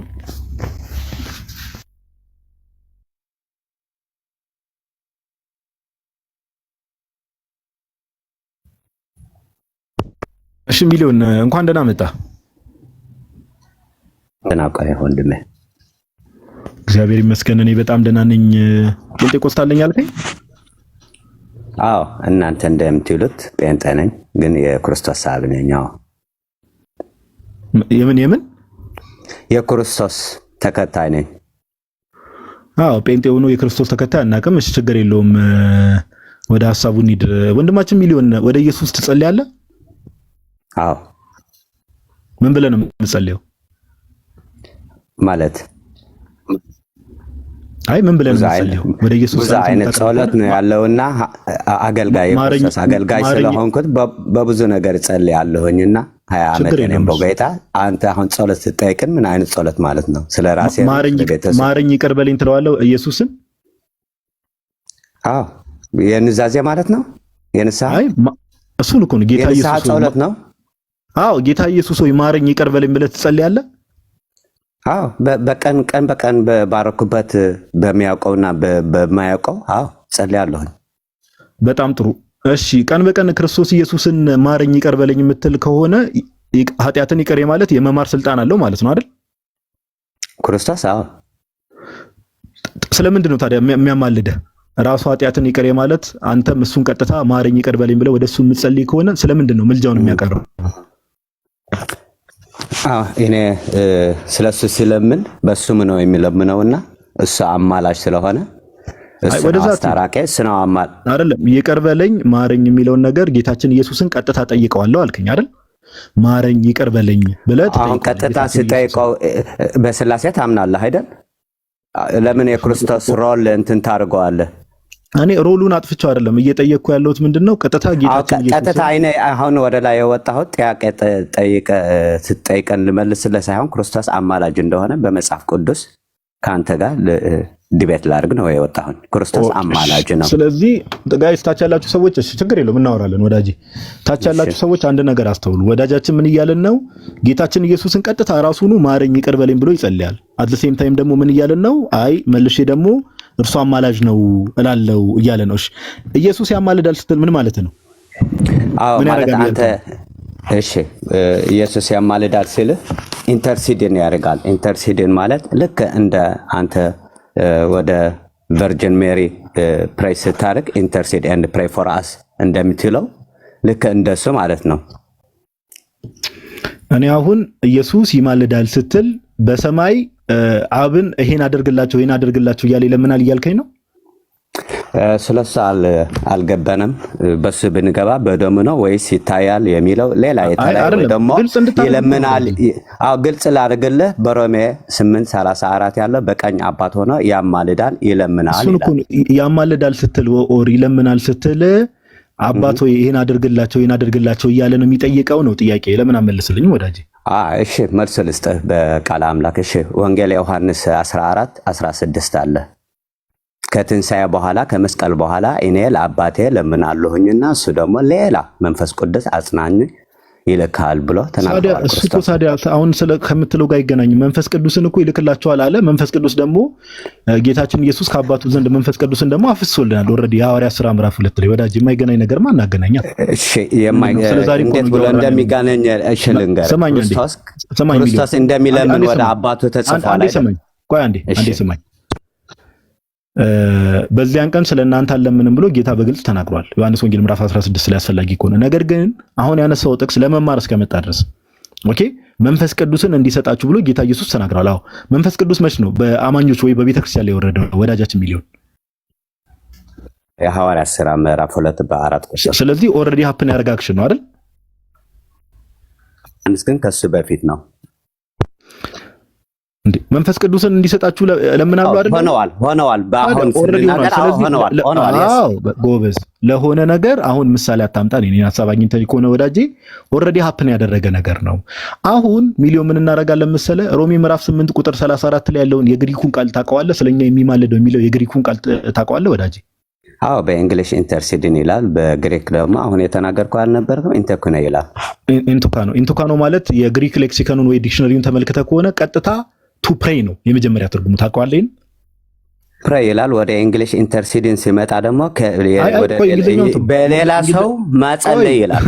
ቆይ አንዴ ሚሊዮን እንግሊዘኛውን ተውና ኦሪጂናሉ ቃል ግሪክ ስለሆነ ግሪኩ ላይ እንግባባ። ኦኬ ግሪኩ የግሪክ ሌክሲከን ላይ ቱ ፕሬይ ማለት መጸለይ ነው አይደል? ላይክ መጸለይ ማለት እንደውም ቃል አውጥቶ መጸለይ ነው የሚለው ቀጥተኛ ትርጉሙ።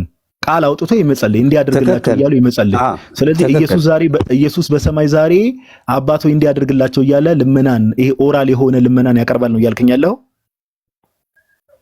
እሺ ኦራል ልመና እንደኛ ልመና ሳይሆን ኢንተኩኖ እንደኛ እንደሚለምና መልስ ይላል እኮ። አዎ ስጠን ልናገር አባዬ። እሺ ኢንተኩኖ የሚለው አሁን ኢንተርሲድን ያልኩ ስለ ወደ ሌላ ሰው መጸለይ የሚለው ቨርባል ነው። ትክክል። ኢየሱስ ክርስቶስ ደግሞ ሊቀ ካህን ነው። ሊቀ ካህን የሚሰራው ደግሞ ደም ይዞ ጸሎት ደም አለው። ስለዚህ አዎ ያካትታል። ክርስቶስ እንደዛ ያርጋል። አሁን በሪቨሌሽን 5 አለ እንደዛ እንደሚያርግ። ኦኬ ምን ሪቨሌሽን ወራሱ ሪቨሌሽን 5 ቆይ አድሬስ እናድርገው። ሪቨሌሽን 5 ቁጥር ስንት ላይ? አይ በመጀመሪያ በ8:34 እንጨርስና እንሄዳለን። እኔ በራሴ ስለሚወስድ ማስረጃ እንዲሆነኝ ብለህ እኮ ነው። ሪቨሌሽን 5 ቁጥር ስንት ላይ? አይ መጀመሪያው እንጨርስና እንሄዳለን። ለመማማር አይደል ይገባ ነው። እኔ ማላውቀው ጥቅስ ነው ይሄንን። እሺ አሁን ሪቮሉሽን ሲል አሁን ሪቮሉሽን ይዘ ሳይሆን ዲያብሎስ ቀን በቀን ሌሊትና ቀን ለኛ ከሳሽ እንደሆነ ተነግረዋል አይደል? ራእይ ላይ ያለው ቀን በቀን ስለሚከሰን ቀን በቀን ደግሞ ስለኛ ይታየ ቀን በቀን እንደሚታይ ተጽፏል። አንዴ አዳምጠኝ። ሪቪሌሽን ላይ አዳምጠኝ። ሜቢ አማርኛ እንትንም ሊሆን ይችላል።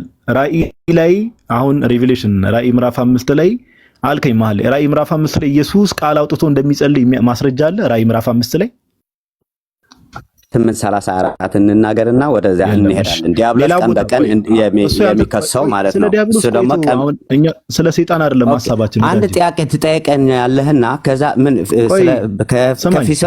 ፊሎሶፊ ነው አሁን የሚነጋገረው ያለው? ፊሎሶፊ አይደለም ስለ እምነት ነው። እና አናግረኝ። እኔ ደግሞ የቴዎሎጂ ተማሪ ኦክስፎርድ ልንገርህ መጀመሪያ አባዬ ድምፅን ከፍ አድርጎ ተረጋጋ እንዴ ረጋ በል ወደ ድምጽ ብሉቱዝ ነውና ላውጣው። እሺ ስለ ብሉቱዝ አይደለም ጋይስ በደንብ ስሙ። ራእይ ምዕራፍ 5 ብሎ ነበር። ራእይ ምዕራፍ 5 ላይ አንድ ሽታው የሚል ሁለተኛ እኔ ልጠይቅ መጽሐፍ ቅዱስ ላይ የትኛውን ቦታ ላይ ሐዋርያትም ሆኑ ማንም ሰው ጌታ ሆይ ጸልይልኝ ብለው ጸልየው ያውቃሉ?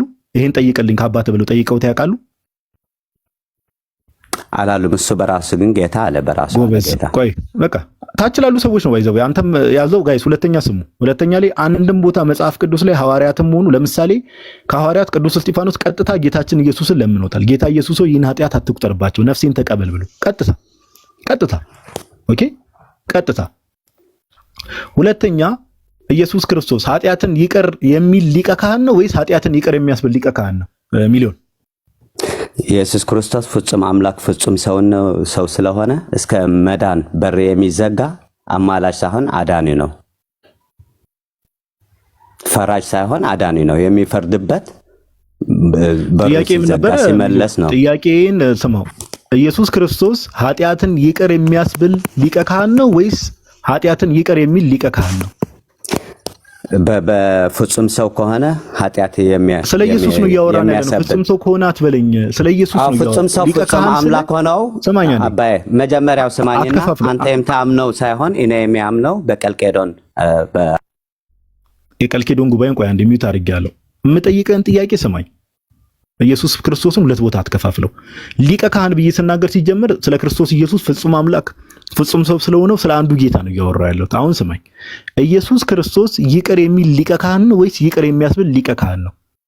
ወዳጅ ማይክን ኦን አድርገህ መልስ።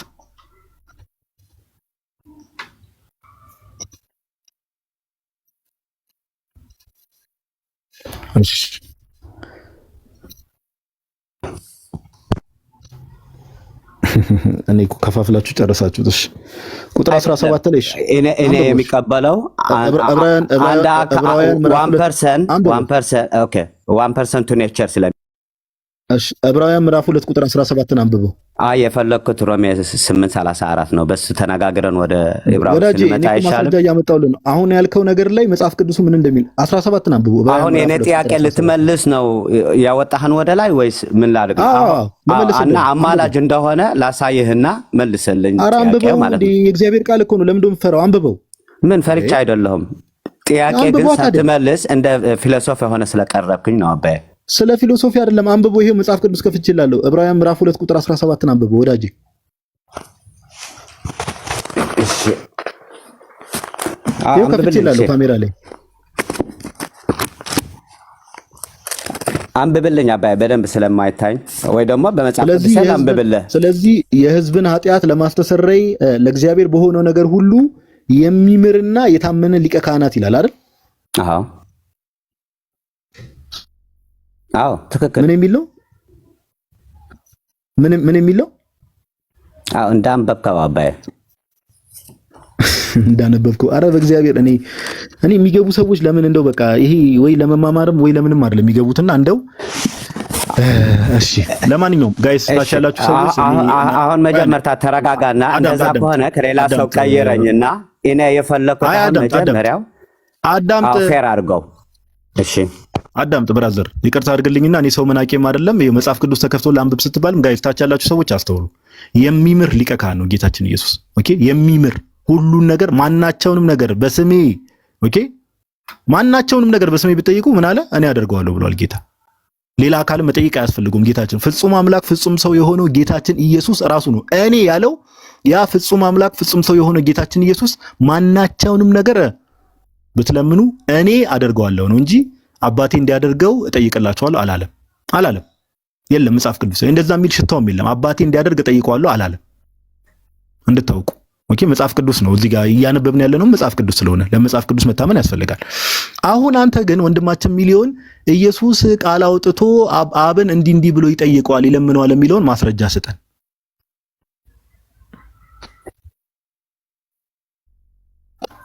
እሺ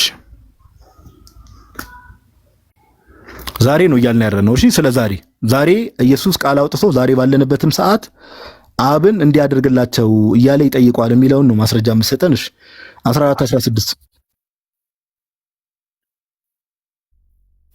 ቃሉ ትኩስ ነው ሳይሆን ቅድም እኮ መልሽ ይላል። አሁን ወደ ኋላ ለምን እንደምትመልስ አሁን ወደ ላይ ወጣሁን አባዬ ቅዱሳን እንደማይማልዱ በመጽሐፍ ቅዱስ መሰረት መልአክ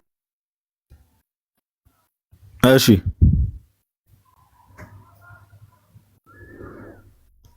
ተቋረጥክ ሚሊዮን? አይ ሚት ያረከኝ ነው እኔ። አረ እኔ አላረኩም፣ ጌታን አላረኩም። እሺ ስለዚህ ጋይስ አሁን ስለዚህ ችግር የለውም። ወደዚህ እንምጣሽ ችግር የለውም።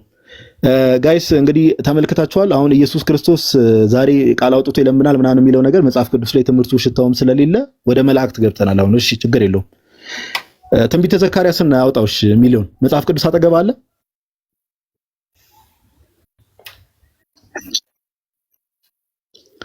መላእክት እንደማይማልዱ እኮ አልከኝ መጨረሻ ላይ እኮ። በቃ ይሄው እንደማይማልዱ ላሳየህ በመጽሐፍ ቅዱሱ በአዲስ ኪዳኑ በአዲስ ኪዳኑ ላሳየህ። እኔ ደግሞ በአዲስ ኪዳን ነው ብሉይ ኪዳን መጽሐፍ አይደለም እንዴ? ብሉይ ኪዳን የሱ ጽላሎትና በአዲስ ኪዳን አሁን በእኛ ላይ ስለሚያድር መንፈስ ቅዱስና ክርስቶስ እቀበላለሁ ግን እቀበላለሁ። አሁን በብሉይ ኪዳን መንፈስ ቅዱስ ከኔ ጋር ነው ያለው። ያ አሁን ክርስቶስ እኔ ነው ለብቻው ያለው። ይሄው መጽሐፍ ኪዳኑ እኮ ብሉይ የነበረ አሮጌ የነበረ አዲስ ተቀይረዋል። አረ ወዳጄ ቆይ አንዴ ስማኝ እንዴ። አሁን የኢየሱስ ክርስቶስ ቃል አውጥቶ እንደሚለምን መጽሐፍ ቅዱስ ላይ የለም። ሽታውን አጣን። ከዛ መላእክት እንደማያማልዱ እሺ፣ ወንጌል ዮሐንስ 14:16 አንብበው። ለምን ወደ ብሉይ ሄድክ? የሰጠሁኝ መልስ ሳታንብበው ወይስ ላንብበው? በአማርኛ በአዲስ ትርጉሙ። እሺ፣ አንዴ ጭራሽ አዲሱ መደበኛ ትርጉም ነው ጭራሽ ያለክ። ያ ገራ የገባው ትርጉም የአማርኛ ከኤርትራ ነኝና በእንግሊዘኛ ከፈለክ ደግሞ በእንግሊዘኛ ብናርገው ደስ ይለኛል። ለንደን ስለሚኖር ኦኬ። ጋይስ ታች ያላችሁ ሰዎች በደንብ ስሙ። እንደው ያው ቅርብ ሰዓት ምግብ መብላታችን ጠቅሞናል ተላለ እና ዮሐንስ ወንጌል ምዕራፍ 14 ቁጥር 16 ላይ ያለው ሐሳብ እኔም አብ እለምነዋለሁ ማን መንፈስ ቅዱስ እንዲልክላችሁ ነው ያለው። ኦኬ ያ ደግሞ ፍጻሜ ያገኘና ክርስቶስ ነው የሚለምነው እዚህ ላይ ከመስቀል በኋላ ከተነሳ በኋላ ክርስቶስ ነው የሚለምነው ያለው። መልስ ብቻ ስጠኝ።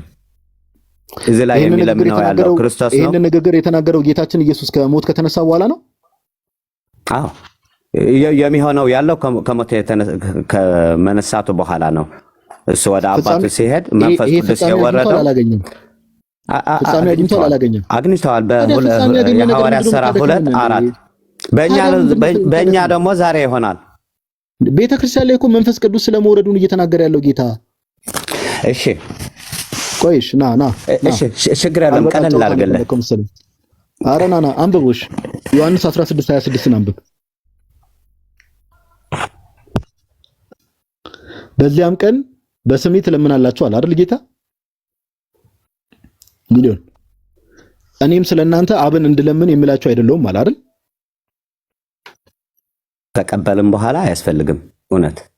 ስለዚህ ጌታችን ኢየሱስ አብን አይለምነውም ማለት ነው። ስለምን ልጃ ነው ስለ መንፈስ ቅዱስ አሁን የምትናገረን ያለው? ዮሐንስ ወንጌል ምዕራፍ 16 እኮ ነው ያነበብኩ ያለው። በዚያን ቀን በስሜ ትለምናላችሁ። ጥያቄው ክርስቶስ እንደሚለምን በመጽሐፍ ቅዱስ አሳየኝ ያልከንና አሳየሁት አይደል? እንደሚለምን አሁን ስለምን ልጃው ስንመጣ ጭራሽ ድምጹን አለስልሶ ሲያወራ ታማኝ ይመስላል እግዚአብሔር ቃል። ይሄ ምንም አትቅጠፍ በቃ አባ እኔ አገልጋይ ነኝ፣ በቲክቶክ አገልጋይ ነኝ፣ በኤርትራ አገልጋይ ነኝ። ስማኝ እኔም ስለናንተ አብን እንድለምን የምላችሁ አይደለም ብሏል ጌታ አላለም? ብለዋል። መንፈስ ቅዱስ ከተቀበልን በኋላ ነው ይሄን። ስለዚህ ጌታችን ኢየሱስ ዛሬ አብን አይለምንም ማለት ነው አይደል? ስለምን ልጃ ነው ስለ መንፈስ ቅዱሱ? እኔም ስለናንተ አብን እንድለምን የምላችሁ አይደለሁም፣ በዚያን ቀን በስሜ ትለምናላችሁ። እኔም ስለናንተ አብን እንድለምን የምላችሁ አይደለሁም ይላል አይደል ጌታ? ትክክል። ስለዚህ አብን ይለምናል አይለምንም ዛሬ ጌታ? 14:16 የሰጠሁት እለምናለሁኝ ያለው ይለምናል አይለምንም? እስቲ መልስልኝ። ልክ እንደ ጥያቄ ነው የምጠይቅህ ያለሁት አይደል? 800 ሰው አለ እዚህ ስለሳቀህ ጎይታይ ረጋ በል ወዳጄ። ጋይስ እኔ ምን አይነት ሰው እየገባብን እንደሆነ አላውቅም። ዮሐንስ 14:16 ላይ ያለው እኮ ነገርኩ። አብ መንፈስ ቅዱስ እንዲሰጥ አብን እለምናለሁ አለ። መንፈስ ቅዱስ ኦልሬዲ ወርዷል ቤተክርስቲያን ላይ። የሐዋርያት ሥራ ምዕራፍ 2 ላይ ፍጻሜውን አግኝቷል፣ አለቀ። ጌታችን በግልጽ በዚያን ቀን በስሜ ትለምናላችሁ፣ እኔም ስለናንተ አብን እንድለምን የምላችሁ አይደለሁም። አብን አልለምንም አለ ጌታ በቃ። አሁንም አይከን አብራና ጌታችን ኢየሱስ ክርስቶስ ዛሬ አብን ይለምናል ወይስ አይለምንም? አይለምንም። ለእግዚአብሔር ቃል ታማኝ። እሺ እኔ ደግሞ ልጠይቅህ አንድና መልስልኝ። እሺ በዚህ ተሰማምተናል። 14 ወደ ካዕባ ልክ ያለው ወዳጄ ዮሐዴ ምንድነው ዛሬ እያጋጠመን ያለው? ተሜ አለ የተሜ ቤት ድሮም ሲጀመር እኔ አይቀናኝም። ልብ አድርቅ የሆኑ ሰዎች ናቸው። አለውኝ ጋዴ ኧረ አለውኝ አይቀናኝም አትበል እንዴ። አብን ምለምን አይደለም እያለ ዮሐዴ ይሄ ምንድነው? አብን ይለምናል አለው። አንተ መጀመሪያ ያንን መለስ። ያንን እኮ መልሼለት መጥቼ እኮ ነው ደሞ ተመራለ ይላል። እኔ ከባድ እኮ ዲግሪ ነው እኮ ደሞ ከተማረው ቴዎሎጂ ሪፍት መሆን አለበት። እንትኑ ውጭ ስለሆንኩኝ እንድትጠይቀኝ የፈለኩት አሁን መንፈስ ቅዱስን አብን ለምን ነው ይላል? ምክንያቱም እኔ ራሱ እሰጣችኋለሁ ሌላ አጽናኝ ብሎ እልክላችኋለሁ ብሎ ክርስቶስ ራሱ ተናግሯል መንፈስ ቅዱስን እንደሚልክ። ሶ አብን ለምን ነው አብን ማለት ይሰጣችኋል ይላል እዛ ክፍል ላይ አብን ለምነዋለሁ ሲል ሊትራሊ ለምኖት ከዛ በኋላ እባክህ መንፈስ ቅዱስ ላክላቸው ብሎ ጠይቆት ለምኖ ከዛ አብ ልኮልን ነው። እንደዛ ነው የምትረዱት? እንደዛ ከሆነ እኔ ሌላ አጽናኝ ወይም ደግሞ መንፈስ ቅዱስን ደግሞ እልክላችኋለሁ ብሎ ደግሞ ራሱ ይናገራል ራሱ እንደሚልክ ማለት ነው። ሶ ለምኖ ነው አብ የላከው ወይስ ክርስቶስ ራሱ መላክ ይችላል? መንፈስ ቅዱስ የራሱ ኮንትራዲክት የሚያደርግ ሀሳብ ነው የሚሆነው በእነሱ ኮንቴክስት ከተረዳ ነው ማለት ነው። እለምናለሁ ሲል ምን እየተናገራቸው መሰላችሁ? ወደ አብ ከፍ እያደረጋቸው ከአብ የተለየ ባህሪ እንደሌለውና አብ የሚያደርገውን አብ ይልክላቸዋል አለ። ኦኬ በአንዲት ፈቃድ እንዳላቸው ከአባቱ የሚያደርገውን እሱ እንደሚያደርግ የሚናገር ክፍል እንጂ ቨርባል ልመና አብን ጠይቆት እባክህ ላክላቸው መንፈስ ቅዱስ ብሎ አብ የሚልክ ሆኖ አይደለም። ምክንያቱም እኔ እልክላቸዋለሁ ብሎ ደግሞ ራሱ ተናግሯል። ቨርባል ኢንተርሴሽን ወይም ደግሞ ቨርባል ፕሬየር አይደለም፣ ጥያቄ አይደለም እዛ ክፍል ላይ እየተነገረ ያለ። ምክንያቱም አብን የምለምን እምላችሁ አይደለሁም። ምክንያቱም እነዛ ሐዋርያቶች አሁን ወደ መረዳት ደረጃ ደርሳችኋልና የሚልበት ክፍል ነው እንደዚህ የሚላቸው እና በጣም ኧረ በስመ አብ እኔ እንጃ አንዳንዴ ከባድ ነው።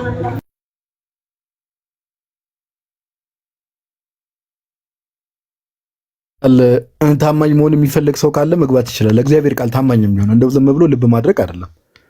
ኦኬ ጋይስ፣ አንድ ማወቅ ያለባችሁ ነገር ዓለምን ማዳን ላይ ኦኬ፣ ዓለምን ያዳኑት ቅድስት ሥላሴ ናቸው፣ አብ ወልድ መንፈስ ቅዱስ። ኦኬ፣ ዓለምን ማዳን የሚባለው ነገር ራሱ በቅድስት ሥላሴ ዘንድ ይታሰብ የነበረ ነገር ነው። ከነዛ ውስጥ ከሶስቱ አካላት አሁን ውዳሴ ማርያም እንደ ያው እንግዲህ ሁላችሁም ክርስቲያኖች የምናቀርበው ውዳሴ አለና ውዳሴ ማርያም ዘሐሙስ ላይ አሁን ዛሬ የሚጸልየው ላይ ከሶስቱ አካላት አንዱ ወልድ መዋረዳችን አይቶ እንደወረደ ይናገራል። ኦኬ፣ ስለዚህ ዓለምን ማዳን ውስጥ ኦልሬዲ ፕላን ነበረ። ጌታችን ኢየሱስ አብ አንድያ ልጁን ይልካል። ጌታችን ኢየሱስ መጥቶ ከመቤታችን ስጋን ይነሳል፣ የቤዛነቱን ስራ ይፈጽማል። ከዛ በኋላ ደግሞ መንፈስ ቅዱስ ይመጣና ደግሞ ጌታችን ኢየሱስ ክርስቶስ የሰራውን ስራ ለሐዋርያት ያስታውሳቸዋል። ከዛ ያንን ስራ ደግሞ ያትመዋል፣ ፐርፌክት ያደርገዋል። ኦኬ እንጂ የሆነ ሰዓት ላይ ድንገት ጌታችን ኢየሱስ ከሄደ በኋላ ስራውን ሰርቶ ጨርሶ እንደው አብን ዮሐድ እንዳለው ቨርባሊ እንደው መንፈስ ቅዱስን ብትልክላቸው ብሎት ከዛ አብ ደግሞ ረሳውት አይነት ነገር ከሞን ጋይስ እና የእግዚአብሔርን አሰራር እንደው ባታቃልሉት መልካም ነው። ይሄ በቃ ዝም ብሎ መጽሐፍ ቅዱስን ጠቅለል ያለውን ሐሳብ የእግዚአብሔርን ቃል ለመረዳት መሞከር መልካም ነው ብዬ አስባለሁ። እናንተ ሰዎችና ሌሎች ሰዎች ካላችሁ መላክ ትችላላችሁ። ሌሎች ሰዎች ካላችሁ መላክ ትችላላችሁ። ፕሮዎች ማለት ነው። ኑአሚን እንኳን ደህና መጣሽ ካለሽ ማለት ነው። አምናሹር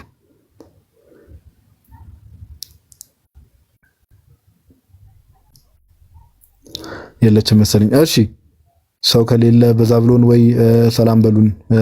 ቤተ ጳውሎስ የምትለው ነገር ካለ ወይ የተመች ለዘጋም ኮነ ነገር ጋዲዬ አይደለም። አይ አንድ ሰው እየላከ ነበር ወይ ተቀበለው ጋዲዬ። እኔ አንተ የሚመች ከሆነ ካልዱሽን ይኸውና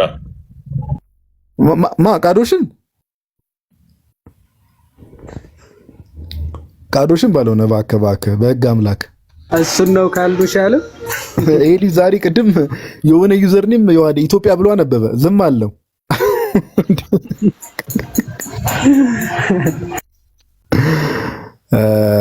እና አንተ ጉሩሩ የራሱ ደረቀ። የዋዴ ተከታታይ የገቡም ሰዎች ትንሽ አዝግ ናቸው።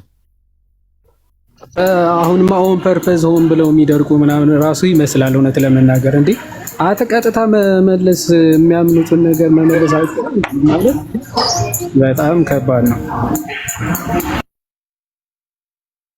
እሺ ሆራ የሚል ዩዘር ነው። ሰላም ለዚህ ቤት እግዚአብሔር ይመስገን። አንድ ጥያቄ ነበረኝ፣ ይቅርታ። እሺ ከየት ቤተ እምነት ነው ወንድማችን?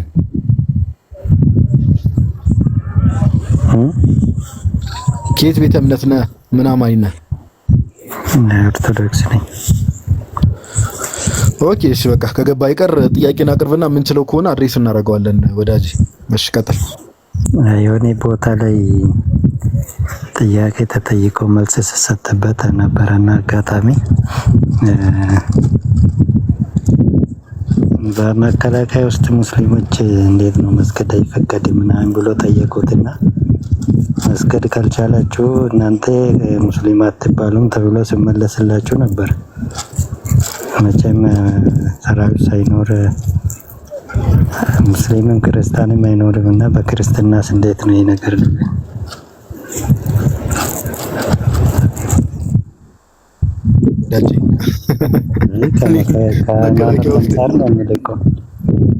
ምን ማለት ነው? መግደል ነው ያልከኝ ምንድን ነው? ከሃይማኖት አንፃር አንድ ሰው ካልሰገደ ሙስሊም አይባልም ብሎ ተመለሰለት። እሺ በኦርቶዶክስ ሃይማኖት እንዴት ነው? በእኛ ኦርቶዶክስ ለመባል ያው ጸሎት ነው የሚያደርገው፣ እምነቱ ነው ዋናው ነገር። በስላሴ ማመን አለበት፣ መሰረታዊ የቤተክርስቲያን ትምህርቶችን ማመን አለበት። ከዛ ባለፈ ደግሞ ያው ቤተክርስቲያን ውስጥ ያለ ጥምቀት ተጠምቆ ቤተክርስቲያን ውስጥ ያለ ሰው መሆን አለበት። ካልሰገደ ክርስቲያን አይባልም የሚባል ነገር የለም እኛ ቤተክርስቲያን ወዳጅ። አይ ዋናው ማመኑ በቂው አይደለ ነው። የግድ ቤተክርስቲያን ምናምን አይፈቀድም። እንደዛ ያው ኮንዲሽን እግዚአብሔር ኮንዲሽኖችንም ይረዳ ነው። ለምሳሌ እንደዚህ አይነት ሚሊተሪ ውስጥ ያሉ ሰዎች ምናምን ነገር በሚሄዱበት ቦታ ሁሉ ቤተክርስቲያን ላይ ያገኙ ይችላሉ። እና ከዛ አንፃር ነው ወዳጅ።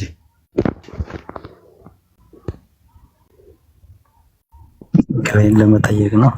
ቴንክስ እናመሰግናለን። እሺ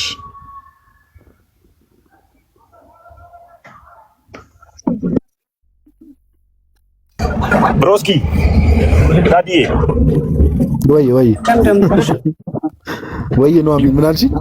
ጴንጤ ነው እኮ ለምንድን ነው የሚዋሻው? ገብቻ አየሁት አካውንቱን።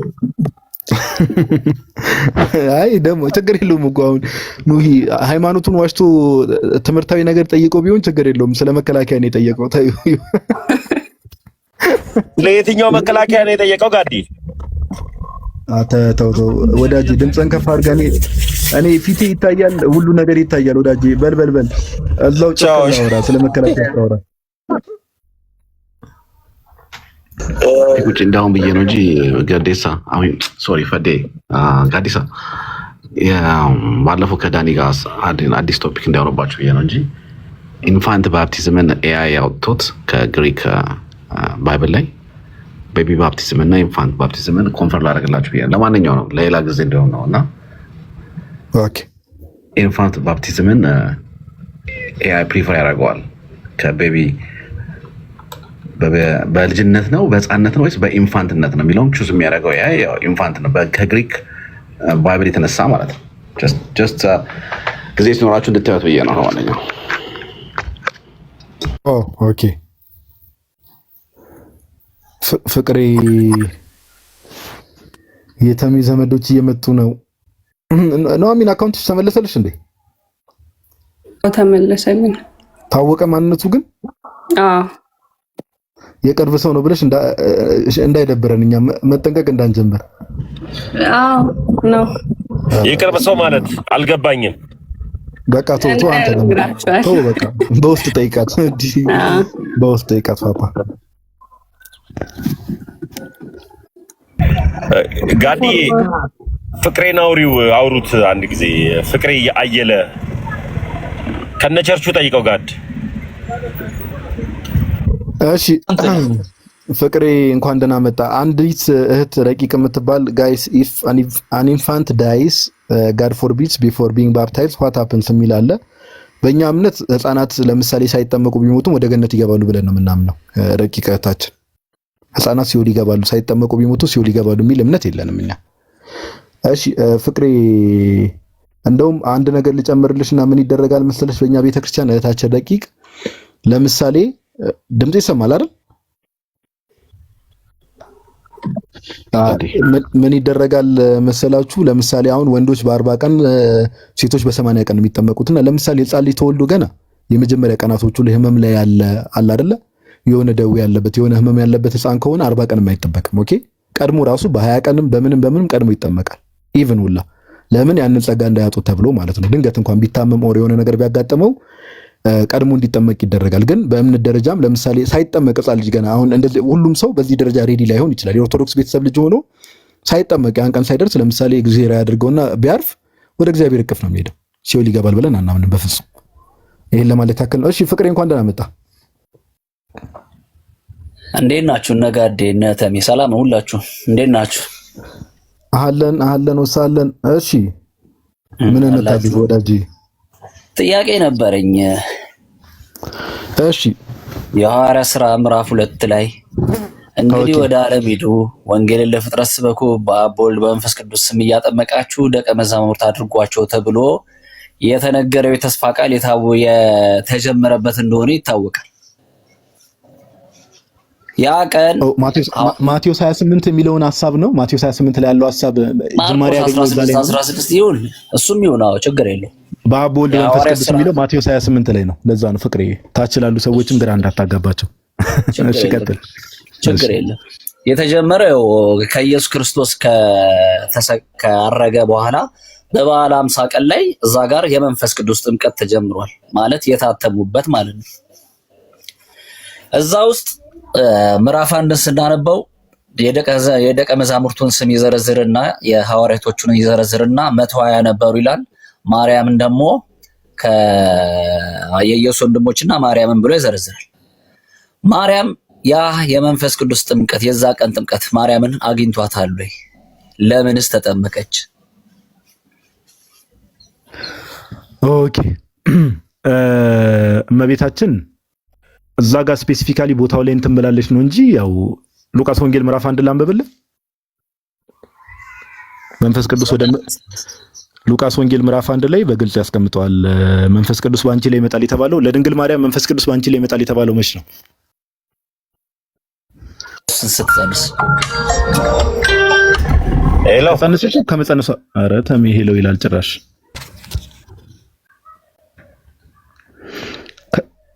አይደል? ይሰማል ፍቅሬ መሀል ላይ ልክ ነህ። ከመጸነሷ በፊት ማለት ነው ቃል መጥቶ የተነገረው ቦታ ላይ።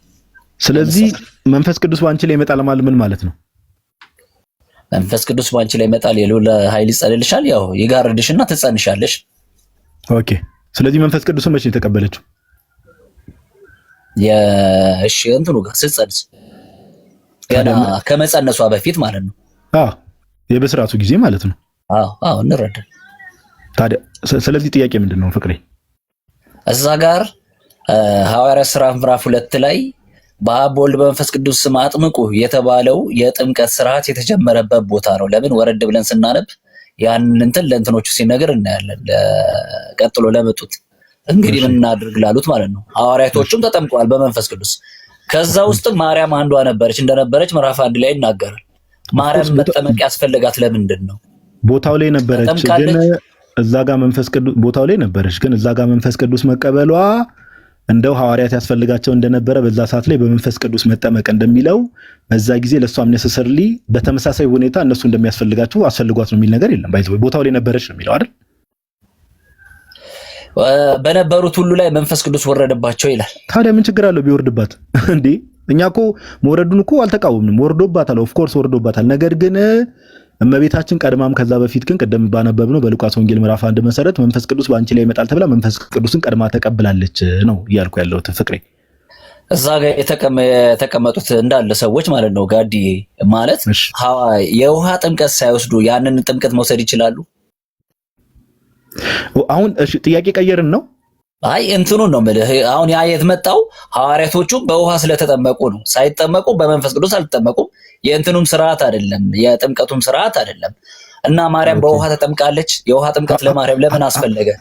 ለቤተ ክርስቲያኒቷ ባይዘዌ ይላል። አሁን ስፔሲፊካሊ ድንግል ማርያም እዚህ ጋር የውሃ ጥምቀት ተጠምቃለች፣ እዚህ ጋር አልተጠመቀችም። መጽሐፍ ቅዱስ ላይ በግልጽ ያልተቀመጡ ነገሮች ላይ ለምሳሌ ጀነራል ሐሳብ አለ ፍቅሬ። ካልተሳሳትኩ ኤፌሶ ምዕራፍ 5 ላይ አንዴ ቆይ ካልተሳሳትኩ እሺ አንድ ጥቅስ ላውጣልህ። ቤተክርስቲያንን ራሱ በዛ መልኩ ጌታችን እንደቀደሳት እመቤታችን ደግሞ ቤተክርስቲያን ውስጥ ያለች ሰው ናት። አንዴ ኤፌሶ ምዕራፍ 5 ላይ ኤፌሶ ምዕራፍ 5 ካልተሳሳትኩ አካባቢ 26 አገኘሁት። ያው ምን ይላል መሰለ ፍቅሬ እንዲህ ይላል ባሎች ሆይ ክርስቶስ ደግሞ ቤተ ክርስቲያንን እንደወደዳት ሚስቶቻችሁን ውደዱ ይልና በውሃ መታጠብና ከቃሉ ጋር አንጽቶ እንዲቀድሳት ስለርሷ ራሱን አሳልፎ ሰጠ ይላል። አየው፣ በውሃ መታጠብና ከቃሉ ጋር አንጽቶ እንዲቀድሳት ይላል። አያ። ስለዚህ ቤተክርስቲያን በውሃ መታጠብ የሚለው ቀጥታ ጥምቀት እንደሆነ ያስማማናል አይደል? ይስማማል። አሁን ምንድነው ስፔሲፊካሊ ግን መጽሐፍ ቅዱስን ለምሳሌ እዚህ ቦታ ላይ ሐዋርያት እንዲያሉ እዚህ ቦታ ላይ እንዲተጠመቁ የሚል ቃል በቃል የተጻፈ ነገር የለም አይደል? ያስማማናል እሱ? አያስማማንም። ለመሰለ የማያስማማን ጋዲ። እሺ የቱ ጋር ተጠምቀዋል ሐዋርያትሽ? የቱ ጋር ነው የተጠመቁት? የዮሐንስን ጥምቀት ተጠምቀዋል። እንኳን አይደለም መጠመቅ ማጥመቅ ጀምረዋል። አይ የውሃ ጥምቀት የጌታን ጥምቀት ነው ያልኩኝ ወዳጅ።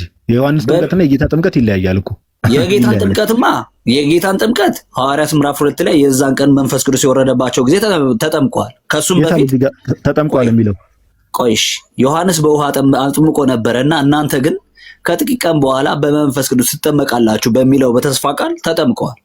እሱ የሐዋርያት ሥራ ምዕራፍ 2 ላይ ውሃ ጥምቀት ተጠምቀዋል የሚል የታለ ፍቅሬ? የውሃ ጥምቀት አይደለም ጋድዬ፣ የመንፈስ ቅዱስ የውሃ ጥምቀቱንማ እዛ ጋር ሄደን ማንበብ እንችላለን እኮ። ይሄው አይደለም። አንዴ ስማኝ ፍቅሬ፣ ሐዋርያት የውሃ ጥምቀት ተጠምቀዋል አልተጠመቁ? ተጠምቀዋል። በዮሐንስ ጥምቀት ተጠምቀዋል። አሁን ይኸው ስማኝ በደንብ። አሁን እኔ የውሃ ጥምቀት እያልኩ ሳወራ ወንድማችን ፍቅሬ ስለ ዮሐንስ ጥምቀት አይደለም ማወራው። ኦኬ፣ ስለሚያድነው ጥምቀት ጌታችን ኢየሱስ ስለሰጠው ትእዛዝ ነው እያወራው ያለሁት። እሺ ፍቅሬ፣ ስለ ጌታችን ትእዛዝ ነው እያወራው ያለሁት። ጌታችን ምን አለ? በአብ በወልድ በመንፈስ ራስ እኮ ቅድም አልከኝ። በአብ በወልድ በመንፈስ ቅዱስም እያጠመቃችሁ ደቀ መዛሙርት ያድርጓቸው። ቅድም ያሳየውክም ኤፌሶን ምዕራፍ 5 ቁጥር 26 ላይ በውሃ መታጠብ አንጽቶ ቀደሳት የሚለው ጌታችን ስለ አዲስ ኪዳን ጥምቀት ነው እያወራ ያለው። የዮሐንስ ጥምቀት ደግሞ የአዲስ ኪዳን ጥምቀት አይደለም አይደል? እሺ እንዳታስወርዱኝ ግን እንድናገር ፍቀዱልኝ። ማለት ያለፈ ምናምን ነገር አለ የምናገረው፣ እንደ ጥያቄ ነው የምጠይቅ። ዮሐንስ አንድ ነገር አደረገ። ወደዛ እንሂድና ቆይ። በነገራችን ላይ አንደኛ ሲጀምር ኢየሱስ የመንፈስ ቅዱስ አጥማቂ እንጂ የውሃ አጥማቂ አይደለም። ቆይ እሱ ይቀመጥና አሁን አንተን አንድ ጥያቄ ልጠይቅህ። እኔ በውሃ አጠመቅኳቸው አለ ዮሐንስ አይደለ? ከኔ በኋላ የሚመጣው ግን በመንፈስ ቅዱስና በእሳት ያጠምቃቸዋል አለ። አስተውል። ከሱ በኋላ የሚመጣውን የመንፈስ ጥምቀት ተናገረ እንጂ ዮሐንስ የውሃ ጥምቀት እንዳለ ነግሮናል። እንደገና በዚህ ላይ ኢየሱስ የውሃ አጥማቂ አይደለም። አዲስ ኪዳን ላይ የውሃ ጥምቀት የለም ነው እያልከን ያለው ወይስ ፍቅሬ ምንድነው? የውሃ ጥምቀት አለ። የውሃ ጥምቀት ግን የዮሐንስ ጥምቀት ነው እንጂ በኢየሱስም የሆነ የውሃ ጥምቀት አይደለም። መጽሐፍ እንደሚለው አይደለም። እሺ አሁን አንተ አለ ካልከኝ አዲስ የውሃ ጥምቀት እንዳለ ንገረኝ፣ አሳይ። ኢትዮጵያዊ ጃንደረባ ምዕራፍ 7 ላይ ወንጌል ከተሰበከለት በኋላ የተጠመቀው የዮሐንስን ነው የኢየሱስን ጥምቀት ነው? ሁለቱንም ጥምቀት ነው የሚጠመቀው እሱ፣ እርግጠኛ ነኝ። አንደኛ ግን ቆይ ጋዲ ውሃ ጋር ደረሱ እንዳልጠመቅ የሚከለክለኝ ምንድን ነው ቢለው መጀመሪያ ምን ተብሎ በጣም ተጠምቃት። ቆይ አንዴ ፍቅሬ አንዴ ቆይ። መጀመሪያ ምን አለ? ወንጌል ተሰብኮለታል አይደል? ኢትዮጵያዊ ጃንደረባ ትክክል። ወንጌል የተሰበከለት ስለ ኢየሱስ ነው ስለ ዮሐንስ ነው? ስለ ዮሐንስ ማን ነው? ስለ ኢየሱስ ነው። አዎ። ስለዚህ ስለ ኢየሱስ ከተሰበከለት ወንጌል የሚጠመቀው ጥምቀት የማንን ጥምቀት ነው? በዮሐንስ የተጀመረውን ጥምቀት ቀጥሎ ይጠመቀዋል እሱ። አረ እንደዛ የሚል ነገር የለም። ኬታ መጣውሽ ክፍሉ ላይ የዮሐንስ ጥምቀት የሚል አሳየኝስ? የለም እኮ። እሺ እኔ አንድ ነገር ጋዲ ይቅርታ እንትን እንበልበት ጥሩ ነው እንወያይበት። ለምሳሌ ይገባኛል፣ መወያየቱ ችግር የለውም ግን ፍቅሬ ይገባኛል። በእኛም ዘንድ ይሄ አስተሳሰብ አለ። አይ ቆይ አንዴ ፍቅሬ፣ አንዳንዴ ምን መሰለ ለእግዚአብሔር ቃል እንትን ማለት ይፈልጋል። ኦኬ የዮሐንስ ጥምቀት ነበር። ኦፍ ኮርስ ኢቭን ሐዋርያት እኮ ሲያጠምቁ ነበር ይላል አይደለ? ሐዋርያት ሁላ ሲያጠምቁ ነበር ይላል። እንደውም መጽሐፍ ቅዱስ ምን ይላል ካልተሳሳት ዮሐንስ 4 አካባቢ ይሁን ኢየሱስ ግን ማቴዎስ 4 ወር ዮሐንስ 4 ግን ኢየሱስ ግን አላጠመቀም ይላል። ልክ ነህ። 3 ልክ ነህ። ስማኝ፣ የዮሐንስ ጥምቀት ዝም ብሎ የንስሐ ጥምቀት ነው። የንስሐ ጥምቀት ነው። ኦኬ ኢቭን አይሁዶች እየሄዱ እሱ ጋር ይጠመቁ ነበር። በማን? በኢየሱስ ያላመኑ አይሁዶች እየሄዱ ይጠመቁ ነበር። ነገር ግን አሁን አዲስ ኪዳን ላይ ስንመጣ የአዲስ ኪዳኑ ጥምቀት ከክርስቶስ ኢየሱስ ሞትና ትንሣኤ ጋር የምንተባበርበት ነው አይደል ፍቅሬ? ቀጥል እስቲ ቀጥል። ለምን መሰለህ ከኛ ልጆች ጋር በዚህ ጋር እንጨቃጨቃለን። ቀጥል። እኔ ደግሞ 19 ላይ ብታሳየው አሪፍ ነበር። እዛው 19 ላይ ሐዋርያት ሥራ የእንትናን ኦኬ እሺ የጳውሎስን ታሪክ ነው ዮባይ? ቁጥር 1 ጀምሮ ቀጥል አውራ እስቲ ዮባ። እኔ ጉሮሮዬ እንደከመኝ ከቅድም ጀምሮ ብዙ ሰው ሳወራ ነበር። ቀጥል ዮባ። ቀጥል ጋዲ ቀጥል። ደከመኝ ትንሽ ጉሮሮዬ። አንደኛ ጋዲዬ በዮሐንስ የተጀመረው የውሃ ጥምቀት ቀርቶ በኢየሱስም የተጀመረ የውሃ ጥምቀት አለ ያልከኝ ነው። ቃል ብታሳየኝ ደስ ይለኛል። ማለት ይታያል አይደል? መጽሐፍ ቅዱስ ክፍሉ ይታያል። ቆይ ይታያል። እዮብ ትቀጥላለህ። አንዴ ለእንትን ኦልሬዲ ጋዲ ስላቆመ አንዴ እንቀጥለውና ክፍሉን አንብበው። አጵሎስም በቆሮንቶስ ሳለ ጳውሎስ በላይኛው ሀገር አልፎ ወደ ኤፌሶን መጣ። አንዳንድ ደቀ መዛሙርትም አገኘ። ባመናችሁ ጊዜ መንፈስ ቅዱስን ተቀበላችሁና አላቸው። 19:1 ጀምሮ 19:1 ጀምሮ ተቀበላችሁና አላቸው። እነርሱም አልተቀበልንም፣ መንፈስ ቅዱስ እንዳለስ እንኳን አልሰማንም አሉት። እንኪያስ በምን ተጠመቃችሁ አላቸው። እነርሱም በዮሐንስ ጥምቀት አሉት። ጳውሎስም ዮሐንስስ ከእርሱ በኋላ በሚመጣው በኢየሱስ ክርስቶስ ያምኑ ዘንድ ለሕዝብ እየተናገረ በንስሐ ጥምቀት አጠመቀ አላቸው። ይህን በሰሙ ጊዜ በጌታ በኢየሱስ ክርስቶስ ስም ተጠመቁ ይላል። በጌታ በኢየሱስ ክርስቶስ ስም ተጠመቁ የተባለ የምን ጥምቀት ነው? የመንፈስ ጥምቀት። የመንፈስ ጥምቀት መንፈስ ቅዱስን የመቀበል ጥምቀት ነው። አዎ ልጠይቅህ። እሺ ማስረጃ ስጠኝ። እሺ እንደዚህ ይነበባል ቃሉ። አጵሎስ በቆሮንቶስ ሳለ በላይኛው ሀገር አልፎ ጳውሎስ ወደ ኤፌሶን መጣ። አንዳንድ ደቀ መዛሙርትንም አገኘ። በደንብ አስተውለው። ደቀ መዛሙርትን አገኘ። ባመናችሁ ጊዜ መንፈስ ቅዱስን ተቀበላችሁን? ጳውሎስ እኮ አይቷቸዋል። ምንድን ነው የጠየቃቸው? የመንፈስ ቅዱስን ጥያቄ ነው የጠየቃቸው። እንዳመኑም እርግጠኛ ነው። ደቀ መዛሙርትም ተብለዋል። ባመናችሁ ጊዜ ጥያቄው ምንድን ነው? የጥምቀት አይደለም፣ የምንም አይደለም፣ የመንፈስ ቅዱስን ጥያቄ። ባመናችሁ ጊዜ እንዳመኑ እርግጠኛ ነው። ባመናችሁ ጊዜ መንፈስ ቅዱስን ተቀበላችሁ ብሎ ጠየቃቸው። ሳይ ለምን መንፈስ ቅዱስን እንዳልተቀበሉ ሴንስ አድርጓቸዋል እንጂ ሰዎቹ ደቀ መዛሙርት ተብለዋል። እንዳመኑ እርግጠኛ ነው። ለምን እንደዚህ ጋር ፍቅሬ ላስቆምና ባታቆመኝ። እሺ ቀጥል ፍቅሬ፣ አንዴ ላስቆምና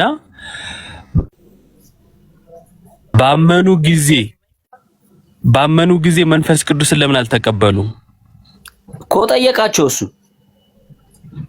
ጠየቃቸው እኮ ልክ ነህ እኮ እንዳለው እኮ ጠየቃ። ባመናችሁ ጊዜ መንፈስ ቅዱስ ጥያቄው የምንድን ነው?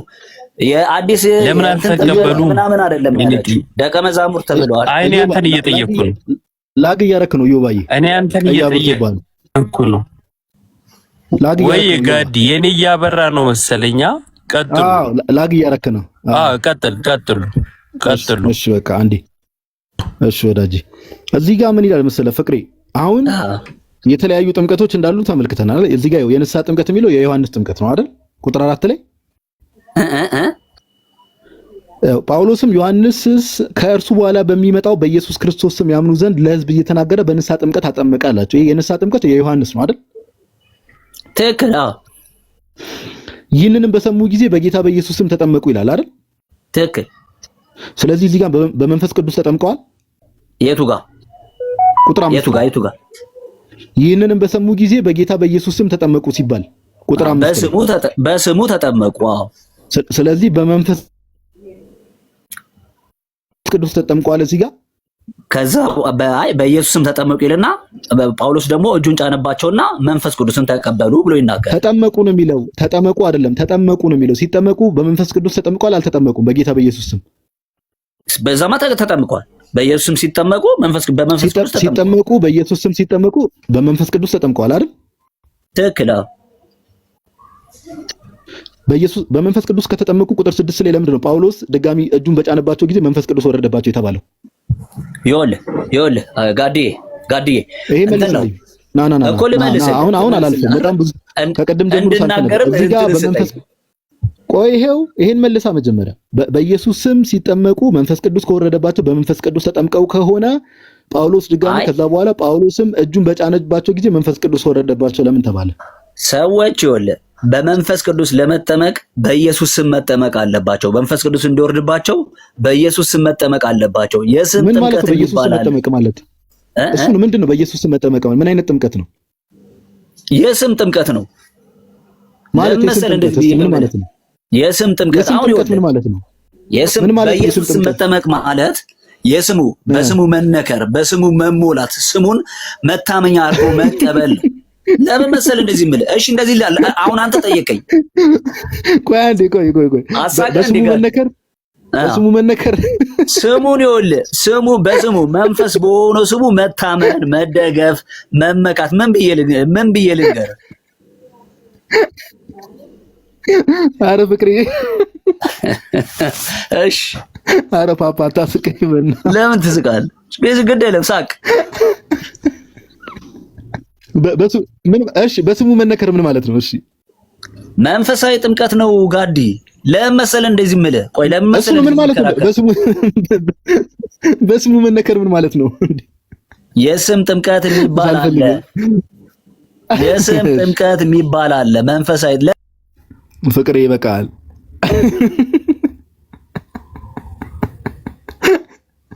ይዋዲ ሰማው በስሙ መነከር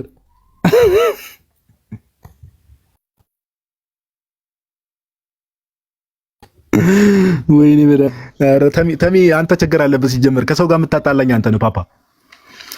ኡፍ ሳልፈልግ ነው። ምን አጠፋሁኝ? ጋዲ ምን አልከኝ? በስሙ መነከር አለኝ እኮ። በስሙ መነከረ ዘንድሮ ተው ግን ተው። እግዚአብሔር ወይ ይበቃናል። ሳቀን በደንብ እንዲህ ሌላ ሰው ካለ እሺ እንቀበላለን። ካልሆነ ግን የት ሆነ ነው? አንተ ቤት ሆነ ነው እንዴ ፓፓ? እኔ ነው ጋዲዬ። እኔ አሁን ወደ 4 ኪሎ አካባቢ ነኝ። አንተ የሆነ ጉንፋን ነገር ሊይዘኝ እየፈለገ መሰለኝ። ጉሮሬን ደግሞ ይከረክረኛል። አይገልጽም። ጌታ ሆይ ቀሽር እንትን ልበልህ? ቀሽር ልጋብዝህ ጋዲ? ከዚህ በኋላ ከቤት ወጥቼ ምናምን ቀሽር ጠጥቼ ስመለስ ራሱ ንፋሱ እንደ አዲስ ነው የሚያሳምመኝ። ታዲያ ሰፈራችሁ መጥቼ ምንም ጥሩ ካፌ የለም መጋብዝህ? ያው ገጠር ስለምትኖር ብዙ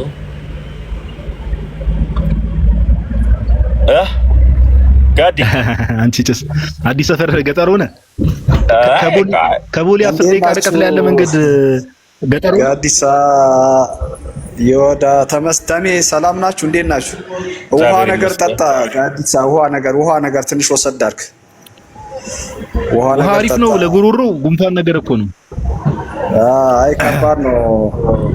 ልጁ ያዝጋልና ትንሽ ይከብዳል። ያው እናውቃቸዋለን። ውሃ ነገር እየወሰድክ በነገራችን ላይ ዲቤት ምናምን ስታረጉ ከጠዋት ጀምሮ እያወራ ስለነበረ ውሃ ነገር ትንሽ የሆነ አሁን ጾምም ስለሆነ ከሰዓት ውሃ ነገር እየወሰድክ ትንሽ የእንትን ነገር እንዳይፈጥርብህ። ኮሜንት ላይ አንድ ጥያቄ ተጠይቆ ነበረ።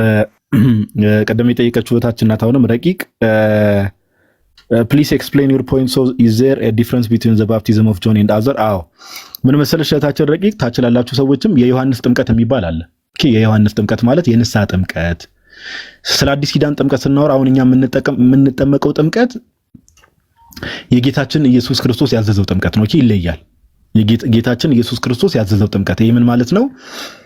ማርቆስ ወንጌል ምዕራፍ 16 ቁጥር 16 ላይ ወንጌልን ለፍጥረት ሁሉ ስበኩ ካለ በኋላ ጌታችን ኢየሱስ ክርስቶስ ያመነ የተጠመቀም ይድናል ያለው ያ ጥምቀት እሱ የጌታ ጥምቀት ይባላል። ወይም ደግሞ ማቴዎስ ወንጌል ምዕራፍ 28 ላይ ቁጥር 19 ላይ ሂዱ አሕዛብን በአብ በወልድ በመንፈስ ቅዱስም እያጠመቃችሁ ደቀ መዛሙርቴ አድርጓቸው ያለው ያ ትእዛዝ እያጠመቃችሁ የሚለው ያ ትእዛዝ የጌታ ጥምቀት ነው። ይሄ የአዲስ ኪዳን ጥምቀት መጽሐፍ ቅዱሳችን ላይ በጣም ብዙ ጸጋ የሚያሰጥ ነው። ለምሳሌ ገላትያ ጠዋት ሜቢ ከነበርሽ አላቅም ረቂቅ በሰፊው ሄደንበታል እዚህ ዮኒ ማኛ ቤት። ገላትያ ምዕራፍ 3 ቁጥር 27 ላይ ክርስቶስ ኢየሱስን የምንለብስበት ያ አዳማዊ ማንነታችንን አውልቀን ክርስቶሳዊ ማንነትን የምንለብስበት ከክርስቶስ ኢየሱስ ሞትና ትንሣኤ ጋር የምንተባበርበት ራሳችንን የኃጢአተኛ ማንነታችንን ቀብረን ከክርስቶስ ኢየሱስ ሞት ጋር ተባብረን ያን ኃጢአተኛው ማንነታችን ይቀበራል። ከዛ አዲሱ ማንነታችን ክርስቶሳዊ የሆነ ማንነታችን የሚወጣበት የኃጢአት ስርየት የሚያሰጥ የሐዋርያት ሥራ ምዕራፍ 2 ቁጥር 38 ሄደሽ ብትመለከቺና የዮሐንስ ጥምቀት ግን ያኔ አይሁዶች ይጠመቁት የነበረ ጥምቀት የንስሐ ጥምቀት ነው። ጀስት የንስሐ ጥምቀት ነው። ስለዚህ የንስሐ ጥምቀትና የጌታችን ኢየሱስ ክርስቶስ ጥምቀት ወይ የዮሐንስ ጥምቀትና የጌታችን የኢየሱስ ጥምቀት ይለያያሉ። የተለያዩ ነገሮች ናቸው ለማለት ያክል ነው። እግዚአብሔር ያክብርልኝ። ቶኒ እንኳን ደህና መጣ።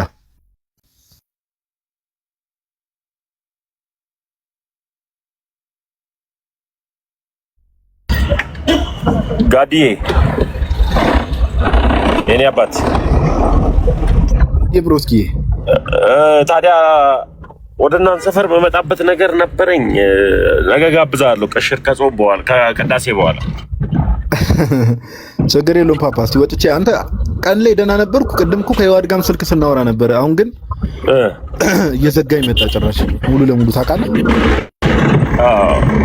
ቤት የአትክልት ሾርባ ምናምን የሚያዘጋጅ ቢኖር አሪፍ ነበረ። አንቺ ዋቴ ምንም የለም፣ ችግር የለውም። ወጥቼ ሾርባ እጠጣለሁ።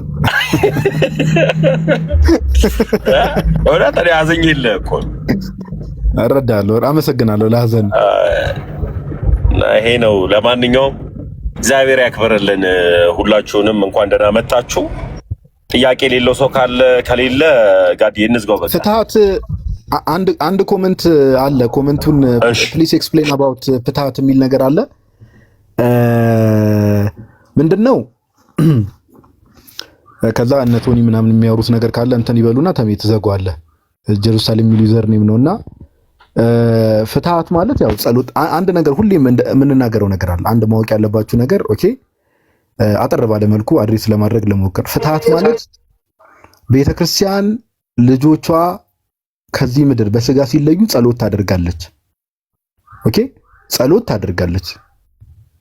ለምንድነው ጸሎት የምታደርገው? እግዚአብሔር አምላክ በምህረቱ በቸርነቱ ብዛት እነዚያን ነፍሳት እንዲቀበል። ኦኬ፣ ሰዎች ወደ እግዚአብሔር እንዲሄዱ ቤተክርስቲያን ጸሎት ታደርጋለች። ለምንድነው ጸሎት የምታደርገው ከተባለ ቤተክርስቲያን ስራዋ ነው፣ ግዴታዋም ስለሆነ። ኦኬ፣ ቤተክርስቲያን ስለ ሰዎች ስለ ነፍሳት ጸሎት ማድረግ ግዴታዋ ነው። መጽሐፍ ቅዱስ ላይ በተደጋጋሚ እነ ቅዱስ ጳውሎስ መልእክታትን ሲጽፉ ለቤተክርስቲያን መልእክታትን ሲጽፉ ለምሳሌ ቅድም ስናሳይ እንደነበረው ጸሎት እንዲደረግ ቅዱስ ጳውሎስ ያዛል። ለምሳሌ አንደኛ ጢሞቴዎስ ምዕራፍ 2 ቁጥር 1 ላይ አንዴ ቆይ የገባው ሰው አይ ቲንክ ሚውት ላድርግ። አንደኛ ጢሞቴዎስ ምዕራፍ 2 ቁጥር 1 ላይ ለምሳሌ ቅዱስ ጳውሎስ ጸሎት እንዲደረግ ኦኬ ለጢሞቴዎስ መልእክት ይናገራል። ወይም እዛ አካባቢ እሱ ሊድ ለሚያደርገው ቸርች ጸሎት እንዲያደርጉ ስለ መንኳንንት ስለ ነገስታት ቤተክርስቲያን ዛሬ ስለ መሪዎችም ጭምር ስለ ዓለም ሁሉ እንደምትጸልየው ቤተክርስቲያን ጸሎት ታደርጋለች። ሰዎችም ከዚህ ምድር ሲለዩ ደግሞ እግዚአብሔር አምላኳን ቤተክርስቲያን ራሷ የሆነው ክርስቶስ ኢየሱስን ጌታ ሆይ የነዚህ ነፍሳት ተቀበል፣ ይቅር በላቸው፣ ማራቸው ብላ ጸሎት ታደርጋለች። ነገር ግን አንድ ሚስኮንሰፕሽን ፍትሃት ላይ ያለው ነገር ምንድነው? ቤተክርስቲያን ፍትሃት የምታደርገው የሷን ድርሻ ነው እየተወጣች ያለችው። ኦኬ፣ የሷን ድርሻ ነው እየተወጣች ያለችው። ሰው ፍትሃት ተደረገልን ማለት ባይ ዲፎልት ገነት ይገባል ማለት የሚል ትምህርት የቤተክርስቲያን ትምህርት የለም። ፍርዱ የማን ነው? የእግዚአብሔር ነው። ፍርዱ የማን ነው? የእግዚአብሔር አምላክ ነው። ኦኬ፣ የእግዚአብሔር አምላክ ነው። የእግዚአብሔር አምላክ ነው። ስለዚህ ጸሎተ ፍትሃት ሲደረግ ለምሳሌ አንድ የምናውቀው ሰው ከዚህ በስጋ ቢለይ ምን ቢል ቤተክርስቲያን ሁሌም ለማንም ሳትለይ ኤክሰፕሽን አለው። ምንድነው ኤክሰፕሽኑ? ኦኬ፣ ኤክሰፕሽኑ ምንድነው ከተባለ ባይዘው ስለ ፍትሃት ካስፈለገ ቆይ አንድ ሰው ሊያላግጥ እየሞከረ ስለሆነ ሳልፈልግ እኔ አሁን ሰው ሊያላግጥ ሲሞክር ደግሞ መጽሐፍ ቅዱስ ጥቅስ ሁለተኛ ጢሞቴዎስ እሺ ላሳያችሁ።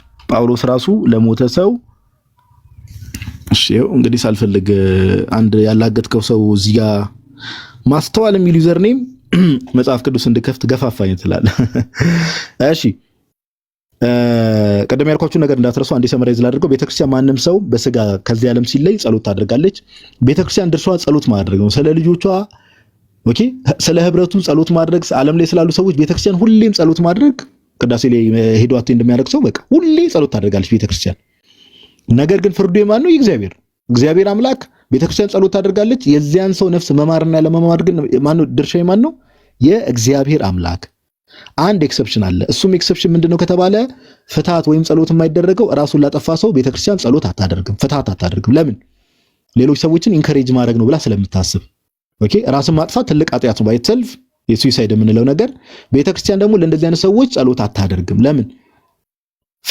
ራሳቸውን ለሚያጠፉ ሰዎች ቤተክርስቲያን ጸሎት ጀመረች ማለት ሌሎች ሰዎችም ኦኬ ጸሎት የሚደረግልኝ ከሆነ እያሉ ራስን ወደ ማጥፋት ራሳቸውን ኢንከሬጅ እንዳያደርጉ ወደ እንደዚህ አይነት ነገር እንዳይገቡ ቤተክርስቲያን ጸሎት አታደርግም። ስለዚህ ኤክሰፕሽን ነው ማለት ነው።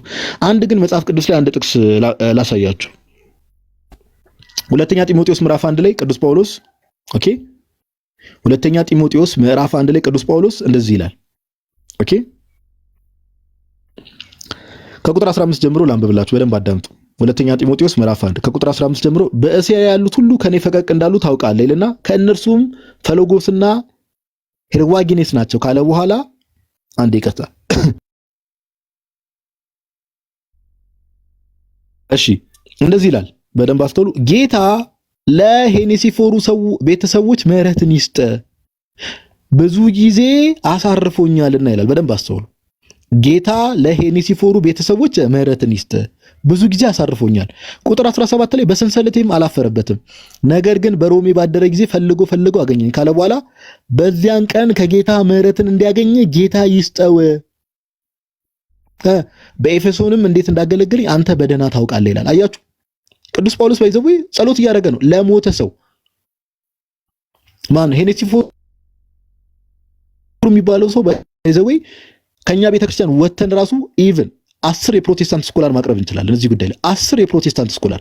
ሄኔሲፎሩ የሚባለው ግለሰብ ጳውሎስ ይህንን መልእክት በጻፈበት ሰዓት ላይ ሁለተኛ ጢሞቴዎስን በጻፈበት ሰዓት ላይ በስጋ ከዚህ ዓለም በሞት የተለየ ሰው እንደሆነ 10 የፕሮቴስታንት ትላልቅ ስኮላሮች ማቅረብ ይቻላል። 10 ሄኔሲፎሩ የሚባለው ያረፈ በስጋ የተለየ ሰው እንደነበረ በጊዜው በስጋ ለተለየው ሰው ጳውሎስ ምን እያለ ነው? በዚያን ቀን ከጌታ ምህረትን እንዲያገኝ ጌታ ይስጠው። በዚያን ቀን የተባለው ማን ነው? በፍርድ ቀን። ስለዚህ ጳውሎስ ለሞተ ሰው እየጸለየ ነው አይደለም? ኦፍ ኮርስ ነው። ጳውሎስ በህይወት ነበረ። ሄኔሲፎሩ የሚባለው ግለሰብ ደግሞ ክርስቲያን ደግሞ በዛ ጊዜ በስጋ የተለየ ሰው ነበረ። ጳውሎስ ለሄኔሲፎሩ ጸሎትና ምልጃን ሲያቀርብ እንመለከታለን። አለቀ። እንደው እዛው ጋር በኤፌሶን እንዴት እንዳገለገልኝ አንተ በደህና ታውቃለህ እያለ ይናገራል። ስለዚህ ከጌታ ምህረት እንዲያገኝ ጌታ ይስጠው። ቤተክርስቲያናችንም ዛሬ የምትናገረው ይህንን ነው። የትኛውም ክርስቲያን ሲሞት ጌታን ምህረት ስጠው፣ ነፍሱን ተቀበላት እያለች ነው ቤተክርስቲያን የምትለምነው። ፍርዱ የማን ነው? የእግዚአብሔር። ፍርዱ የማን ነው? የእግዚአብሔር አምላክ። ጌታ የቤተክርስቲያንን ጸሎት ልመና፣ የካህናቱን ልመናና ጸሎት ሰምቶ እዚህ ጋር የጳውሎስንም ልመና ሰምቶ እንደ እግዚአብሔር አምላክ እንግዲህ እውነተኛ ፈራጅ እንደሆነ መሐሪ እንደሆነ እናምናለን። ከዛ የመጨረሻው ፍርድ ግን የማን ነው? የእግዚአብሔር አምላክ ነው። ስለዚህ ፍትሃትን ከዚህ አንጻር ነው የምናየው። ለሞቱ ሰዎች የሚደረግ ጸሎት ነው። ኦኬ፣ ለሞቱ ነፍሳት የሚደረግ ጸሎት ነው። ጳውሎስም አድርጎታል። አንድ ግን መጨመር የምፈልገው ነገር እዚህ ላይ ባይዘወይ ቅዱሳን አንድ ይገርማችኋል ጋይስ፣ ልንገራችሁ። ቅዱሳን ጋይስ አሁን የገባችሁ ሰዎች ሁለተኛ ጢሞቴዎስ ምዕራፍ 1 ቁጥር ከ16 እስከ 18 ያለውን አንብቡት። ኦኬ ከ16 እስከ 18 ያለውን አንብቡት። አንድ ማወቅ ያለባችሁ ነገር የጻድቅ ሰው ጸሎት በስራዋ ኃይልን ታደርጋለች፣ ድንቅ ታደርጋለች ብሎ ያዕቆብ በመልእክቱ ይናገራል ምዕራፍ 5 ላይ።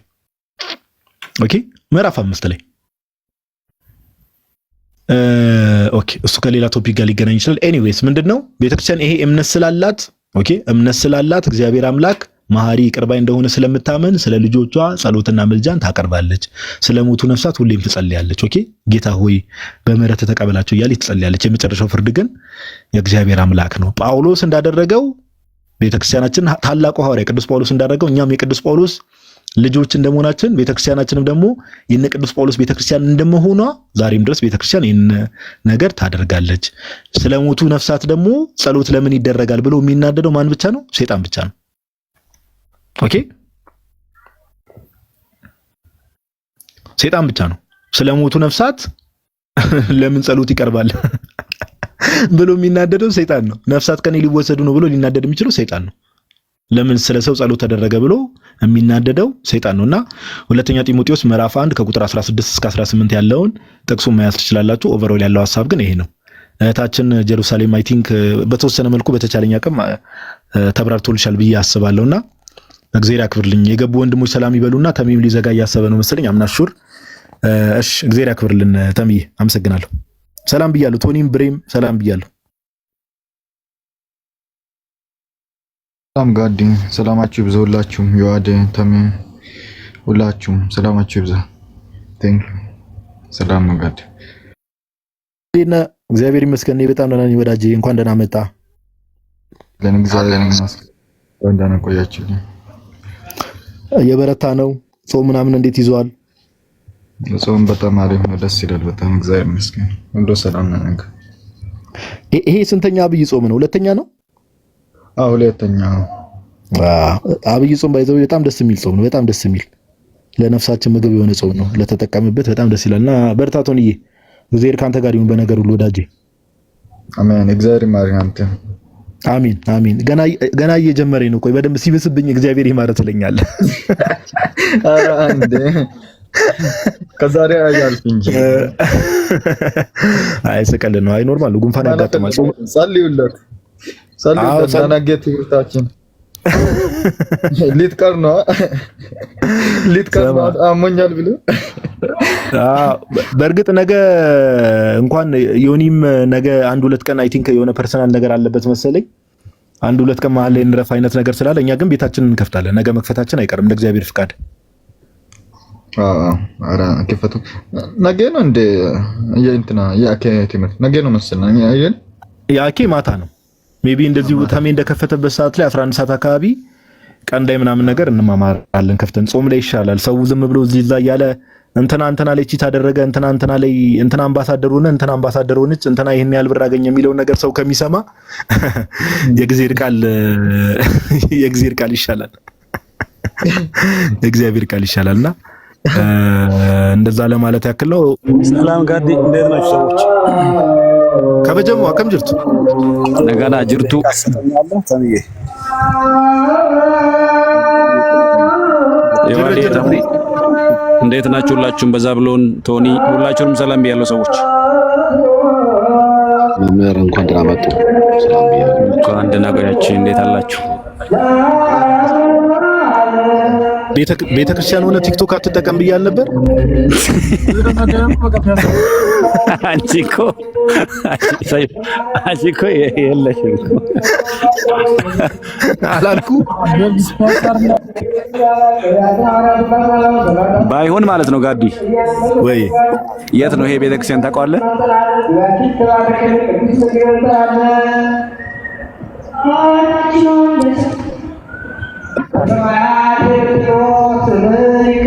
እኔ አውቀዋለሁ። አዲስ አይን ቤተክርስቲያን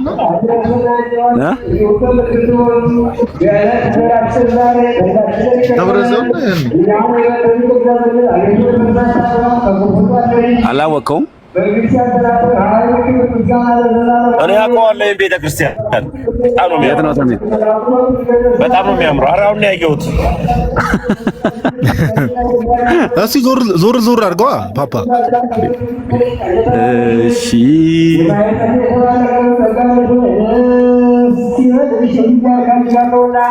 አረ በሬ ጸሎት እያረክ ወዳጅ አባታችን ነው እየተባለ እዚህ ምንድነው የምታስጠቁረው?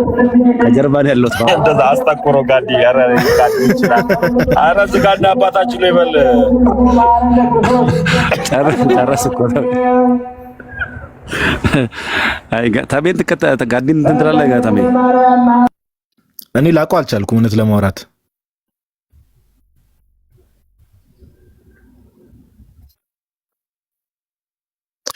ጀሙ መድኃኒዓለም እየተባልክ ነው አይደለም? ጴጥሮስ ጳውሎስ ነው ገብርኤል ዊንጌ። ኦኬ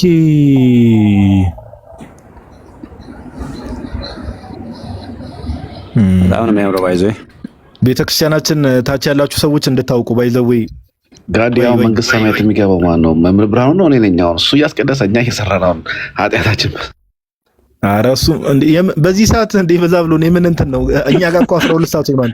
ቶ አንተ ነው የምገባው። እንደውም እሱ ጭራሽ ይኸው ቲክቶክ ላይቭ አባታችን ሁሉ እየዞረ እድሉን አግኝቶት ነው ጋዲ። አይ እግዚአብሔር ያውቃል። አይ ደስ ይላል። ባይዘው በጣም ደስ የሚል ደብር ነው ጴጥሮስ ጳውሎስ። በቃ እዚህ ሰፈር ያላችሁ ኑና እዚህ እንማማራለን ትላለህ። ኦ ዛሬ አንተን አውደ ምሕረት ገብርኤል አለ እና ገብርኤል ነው ይሄ ገብርኤል ቤተክርስቲያን። ከባድ ሰው እኮ ነው። በሬ መማር የምትፈልጉ ሰዎች መምህር በሬ ዛሬ አውደ ምሕረት እንግዲህ ጴጥሮስ ጳውሎስ እሱ ነው። ሄዳችሁ ትምህርት ተማሩ። እግዚአብሔር እንግዲህ አንደበት ይሁን። አንተ ሰውዬ ሰዎችን ወደ ንስሐ የምትመልስበት ትምህርት ያደርግልህ። አሜን። ኧረ አንዱ ጠዋት ኮዬ ንቡ ገብርኤል አልነበርክ እንደለኛል። ጠዋትማ ገብርኤል ንቡ ኮዬ ነበርኩኝ። አሁን ዊንጌት ነው አገልግሎት ይላል። በቃ እኮ ደስ ሲል ስማም ቮልት በሆነ ጌታ ያበርታ በርይ እግዚአብሔር ያበርታ። አሜን አሜን አሜን። በጸሎት አስቡኝ ሁላችሁም ትላለህ። ደስ ብሎኛል ስላገኘኋችሁ። እግዚአብሔር ይስጥልኛው። ስለምወዳችሁ ነው የገባሁት ጋዲኮ። ኦፍ ኮርስ እኛም በጣም ነው የምንወደው ወዳጄ። እኛም በጣም ነው ሰላም ሁሉኝ ወንድሞቼ። መልካም ቆይታ። እሺ ብርዬ፣ እሺ ቃልዮት ያሰማለን። እግዚአብሔር ካንተ ጋር ይሁን በአገልግሎት ሁሉ። አሜን ጋዲኮ። ወንድሞች ወይ በቃ ቻው ሁላችሁ። በቃ ሰላም ሁኑ። በቃ እናንተ ሰዎች ምናምን ነገር የማታ ሰው የነገ ሰው ምናምን ይበለን። እናንተ ሰላም እደሩ። ሰላም ሁላችሁም ተባረኩልኝ። አሜን አሜን።